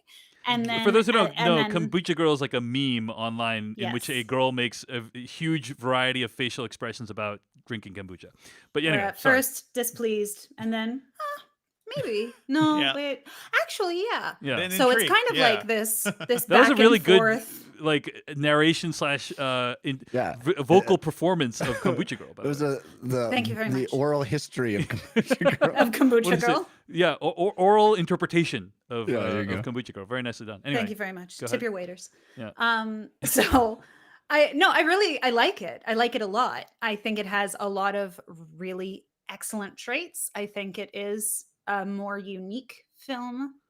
A lot of people were talking about, even James Wan in the marketing and everything was saying, people expect you to do the same thing over and over again past a certain point. So I wanted to give him something different. And he definitely gave us something different. There's not much else I can say. I liked it. I'll tell you more soon. Okay, Devendra Hardawar, Malignant overall thoughts? Yeah, I think Kombucha Girl is probably a good one because this movie is kind of all over the place. And there are like red flags in it too that would make me dismiss a normal movie, right? Right, Like, I don't yeah. think the acting is that great for the most part. Some of the writing is like really just really rough. And this movie uses a cover of Pixies' Where Is My Mind? And it's just like I love that song. Don't like the way it uses that cover like over and over again just kind of killed me. But I had a ton of fun with this movie. This movie is kind of a blast. So that's the thing. And I do think like after I finished watching it, my wife, who's also a huge horror fan, she wasn't as into it as I was, but we were both like, this feels like you find a VHS movie at the at the video store, right? And maybe like the person at the counter is like, oh, you got to see this shit. And that's kind of it. It feels like he created something that would be kind of forgotten and unearthed, like a true B movie. It feels like he made a B movie in many senses. But what's up, Ariel? Did you know that was actually how he described it? That he Really? he wanted to make a movie that you would find when you go to the video store and you go to the back of the store where the horror section is, and you go to the back of that section where you find the stuff that nobody knows about. Exactly. And you pick something that has a ridiculous cover. Like that's actually a quote from James I did Wan. not hear that, but you know what? Maybe I listened to enough like podcasts where I didn't even hear many about this movie. But both my wife and I, like that's what we did as kids and teenagers. Like that's how she discovered what was it? Not the Lost Highway, Devil's Highway.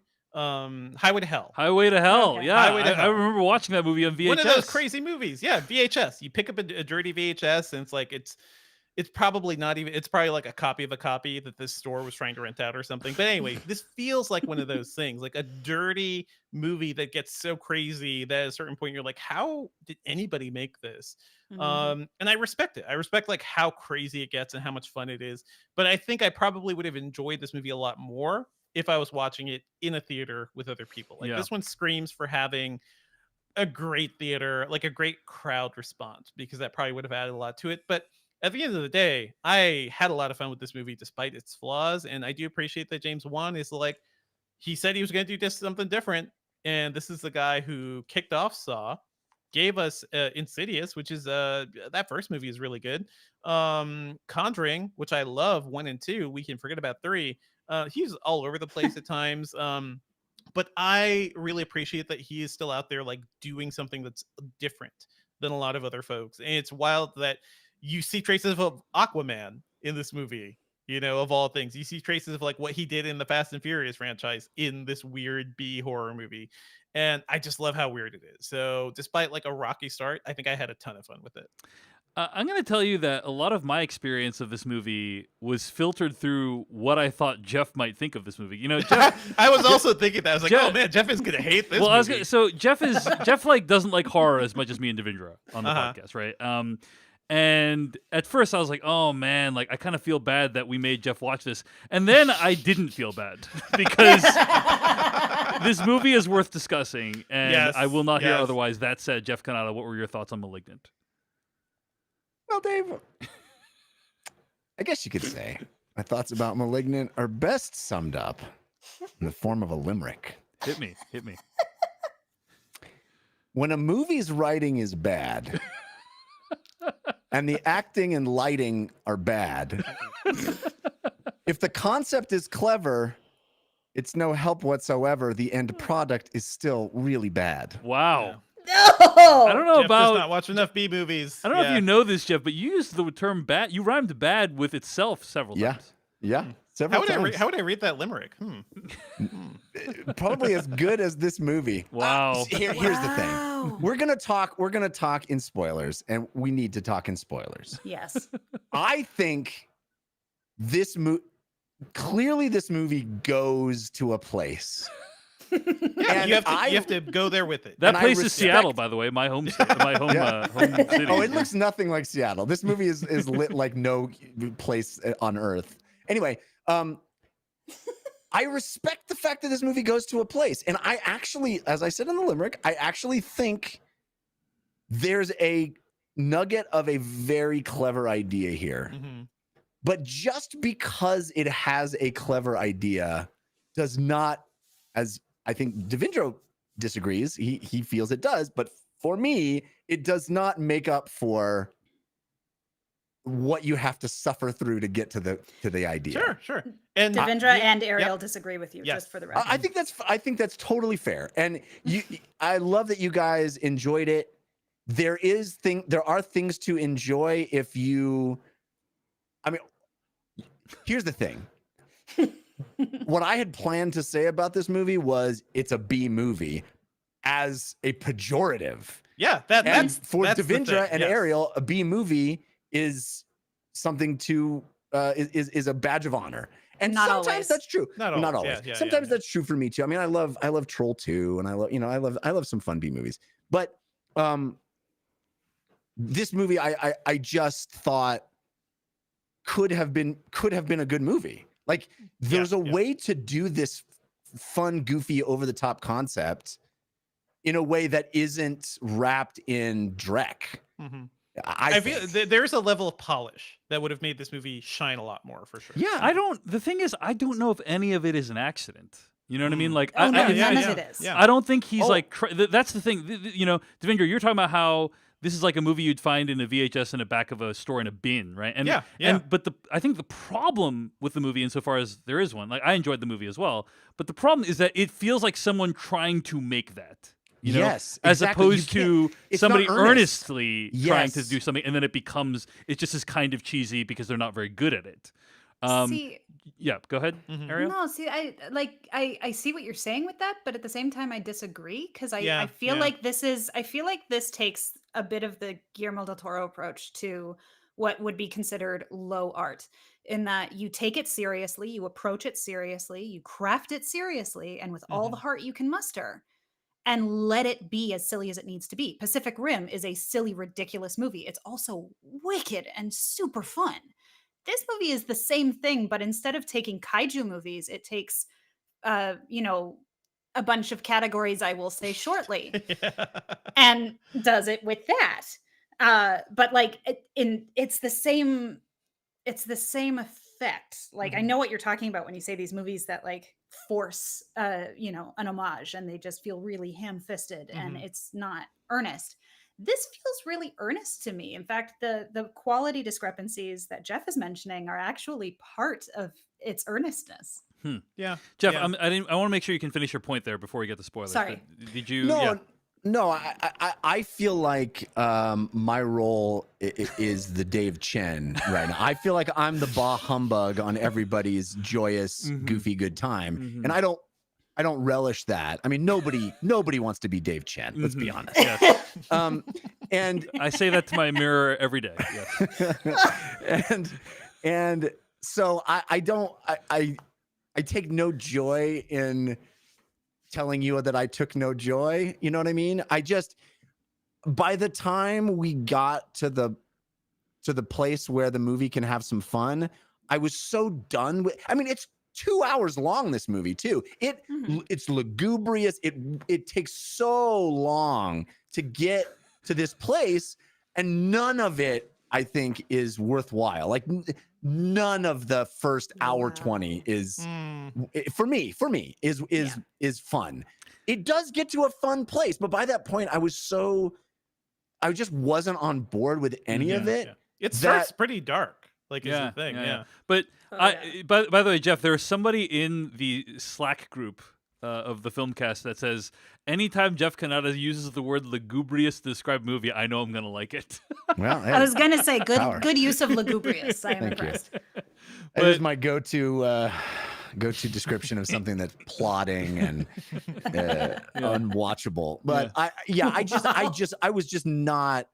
I mean, from like 2.5 minutes in, I was like, no. It's a very specific wavelength. Is the thing. And like once it started hitting, I was like, oh, this is fun. But I was also saying to myself, poor Jeff. Yeah. Jeff is just like he's I was like, I don't think Jeff's not like going to this be that listening much, to this. Yeah. So anyway, No. Here's the thing, though. You're right, Dave, in the sense that I'm glad I had the experience of watching this movie without knowing anything about it. Yeah. Because I think the only reason to watch this movie is to not know where you're going, really. Yep. You know, And most of that is not in the trailers either. Like the trailers were good. actually pretty good about the big stuff being kept in. Yeah. They were excellent, actually. Yeah. All right.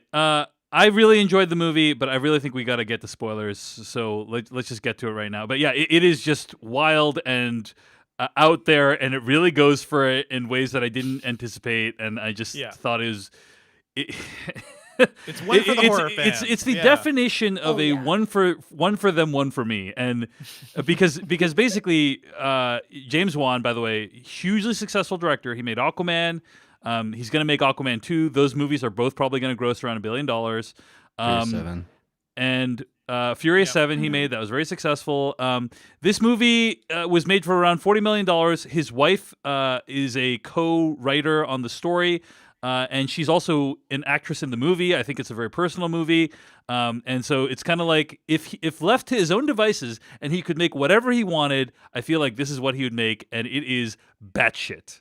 So I gotta admire the guy. Yeah, gotta love him. I gotta admire him for like putting it out there, for being like, I'm gonna let my freak flag fly in this one, and I think he totally did. Let's get to spoilers for Malignant. I want to say one more thing, just so you kind of correctly frame where I'm sitting on this, and that is today I recommended this movie to somebody. There you go. Yeah. It's not my bag. I didn't have it. I mean, I really, by the end, there was some fun to be had, but I recognize that for some people, it's going to be this campy, wild, fun time. So there you go. All right. Spoilers for Malignant starting right now. Now you're looking for the secret. You're gonna see this coming. No. But you won't find it because, of course, You're not gonna see this coming. you're not really looking. I have been puzzling over how it works. You don't really want to work it out. Who's in the box? I have been dying to tell you. I want to tell you my secret now. You want to be fooled.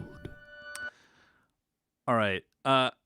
Let's just say that I think the big twist of this movie, which we are now about to reveal, right? See, you sever off the appendages, but then you just push the little face in. Push it in. Just push it in and sew it right up. Tap Push it in. You just push it in. That's the scientific term. Is just like a little push and then sew it right back up. That's what you do.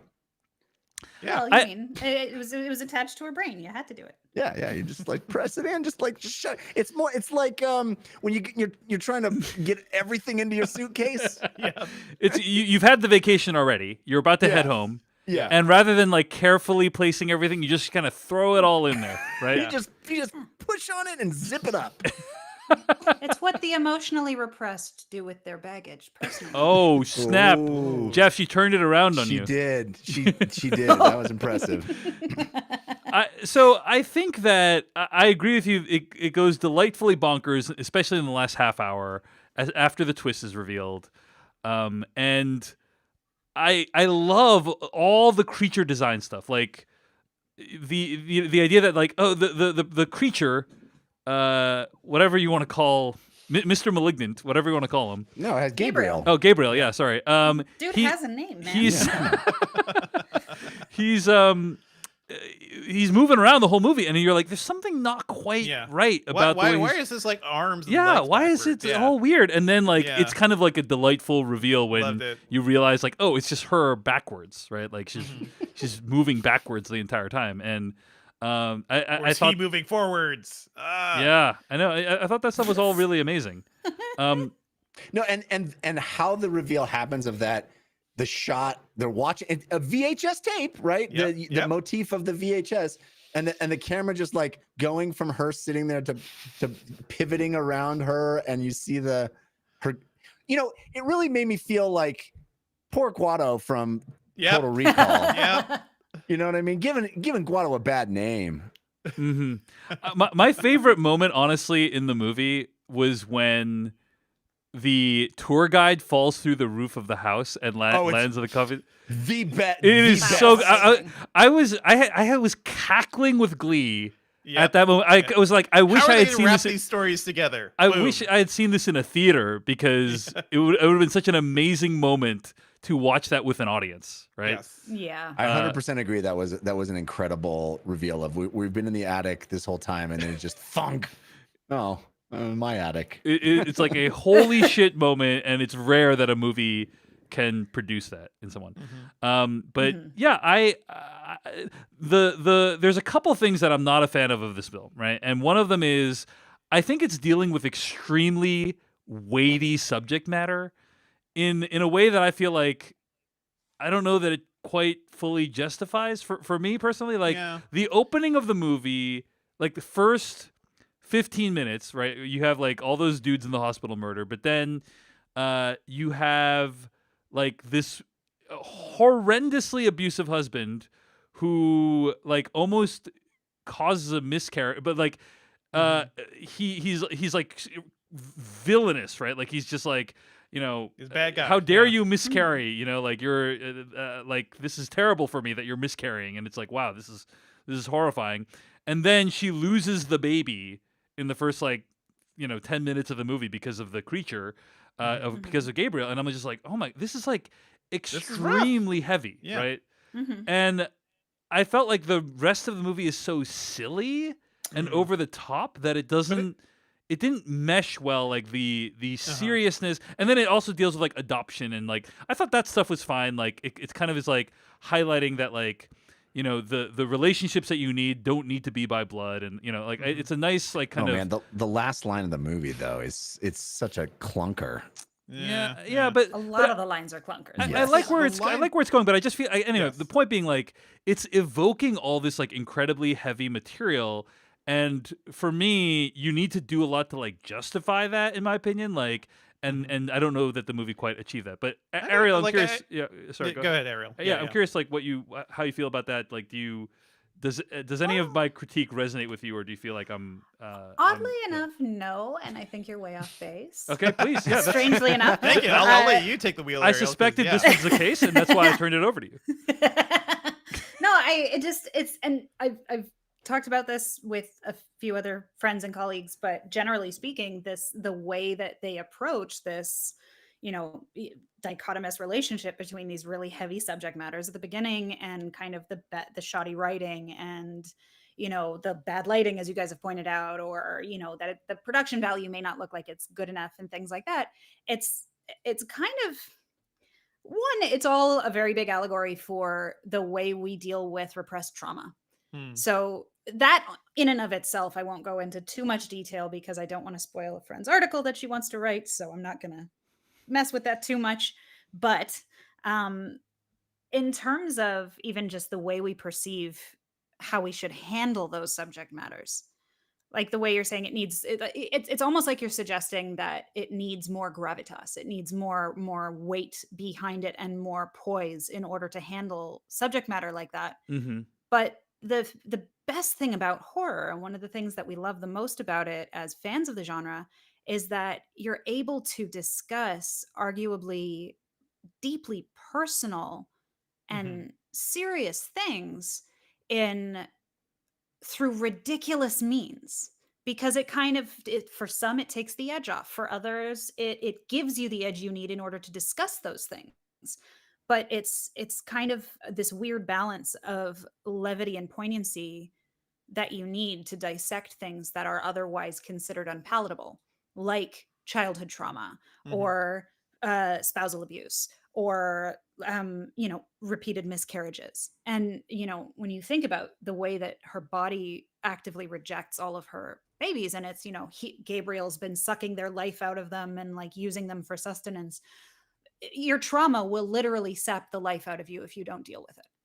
And it's this like really ham-fisted personification and anthropomorphization of trauma, but it's, for a lot of people, that's the perfect way to deal with those things, is to actually be able to see it. Like, one of the things that I always like to say, for years at least, because I've dealt with an anxiety disorder for the last like 18 years, and I've only recently had it fully properly diagnosed and treated. But for years, I used to think of it as Freddy Krueger, because my anxiety would react in such a way that it would pick the thing in my body that it knew it could get me at. So like I'd have stomach cramps, which would then spiral me into a panic attack, and then it would stay there. But then as soon as I was able to realize, no, that's actually psychosomatic, everything's fine, it would dissipate, but it would find another part of my body to hurt or to create anxiety and tension.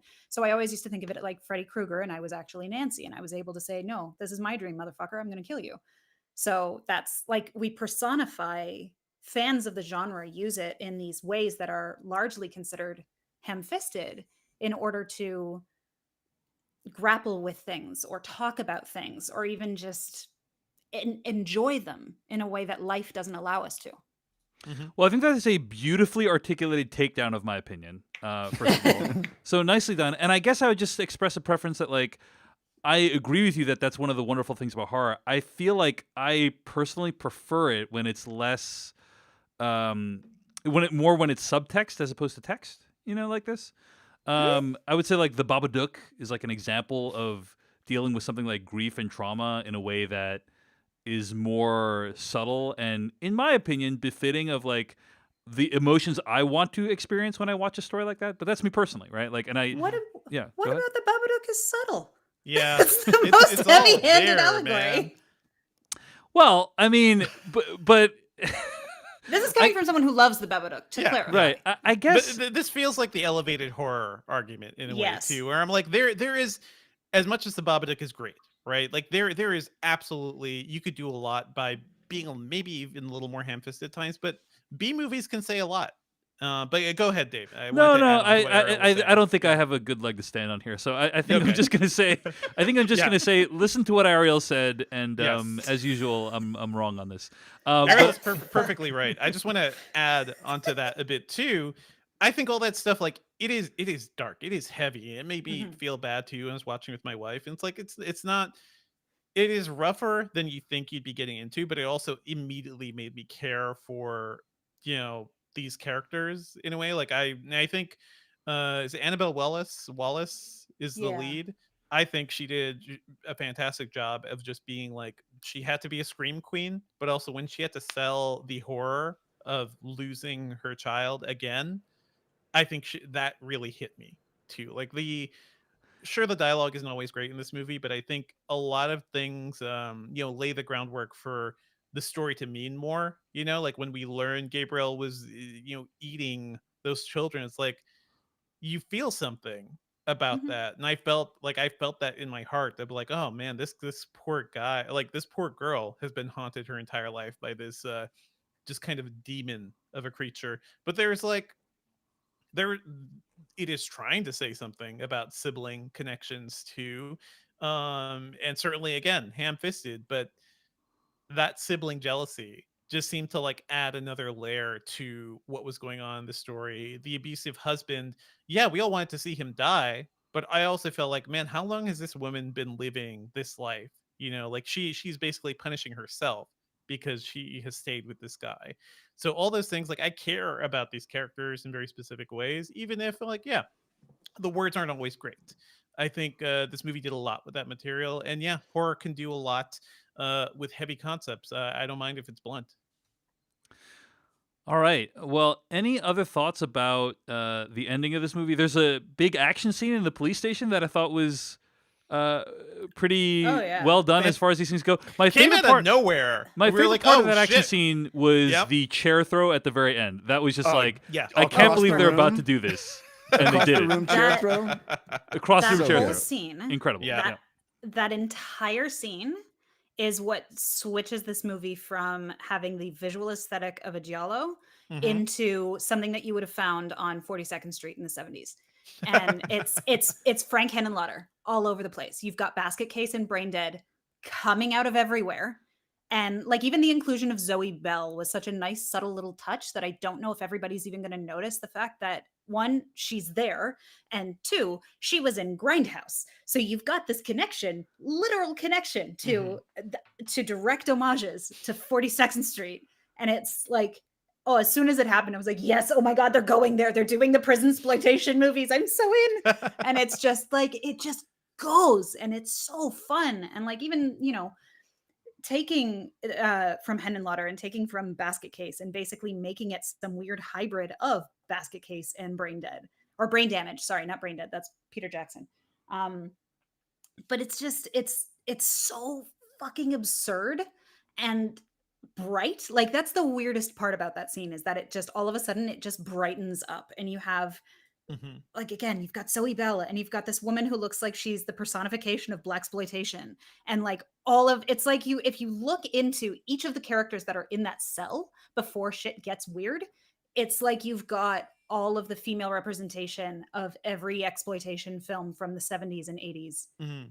in one place and she's just destroying them, which is hilarious.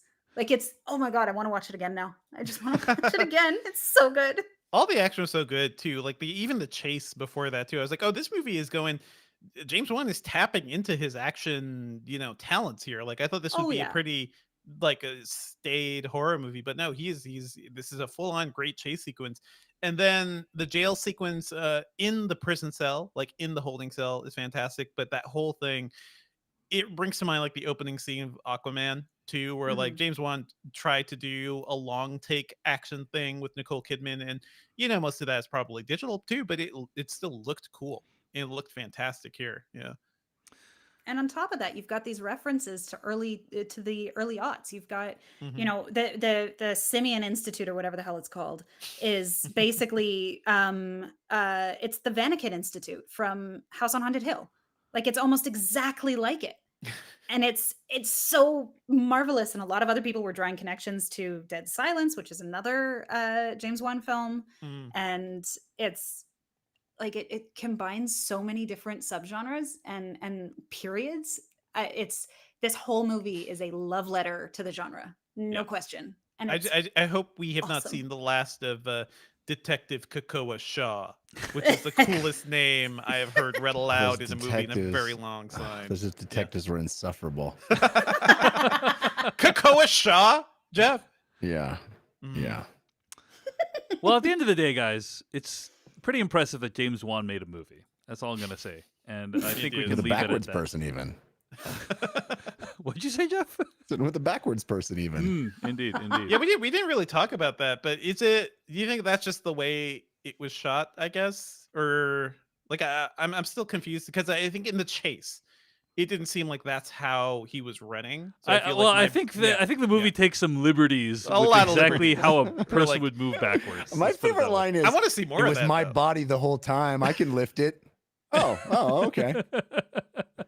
All right. All Yeah, right. Jeff, because she realizes her inner strength. She's Jeff. got, inner strength. It's the inner strength that really does it for you. All right, no, folks. that's cool. Let's wrap it up. You can find more episodes of this podcast at thefilmcast.com. Email us at /filmcast@gmail.com. Sponsor us on Patreon at patreon.com/filmpodcast. This episode was edited by Beatty Zhang. Our theme song comes from adamwarrock.bandcamp.com for now. And our spoiler bumper comes from filmmaker and YouTuber Kyle Corwith. Our weekly plugs bumper music comes from Noah Ross. A big thank you again to Ariel Fisher, who's the evening news editor at /film.com and the managing editor at Fangoria Magazine. Ariel, it's been an honor and a pleasure to have you back on the Filmcast. Thank you again for having me. It was a pleasure. And next week, so I'm just going to call this out, right? That starting in late September, early October, it is going to be an abundance of riches in terms of VOD and theatrical releases. Next week, we had a little bit of trouble coming up with what we're going to review because there's just not that much major coming out next week. But there is a show or a musical, I guess it's called, whatever you want to call it, that does come very highly recommended. and is scoring very well on Rotten Tomatoes. And I thought, let's use this opportunity to check this out. I'm really glad you guys are into checking this out with me. It's called Come From Away. It's streaming right now on Apple TV Plus. A perfect follow-up to Malignant, by the way. Yeah, it's basically the same story. Yes. It's Canadian. So Come From Away is streaming right now on Apple TV Plus. It's what we're going to be reviewing next week on the Filmcast. And I've heard it's very powerful. So you should check that out and then come and join us next week on the Filmcast as we review that. Thanks for listening. We'll see you later. And thanks in the chat. If you're watching on YouTube for listening, we really appreciate you tuning in. We're going to go offline now for the After Dark.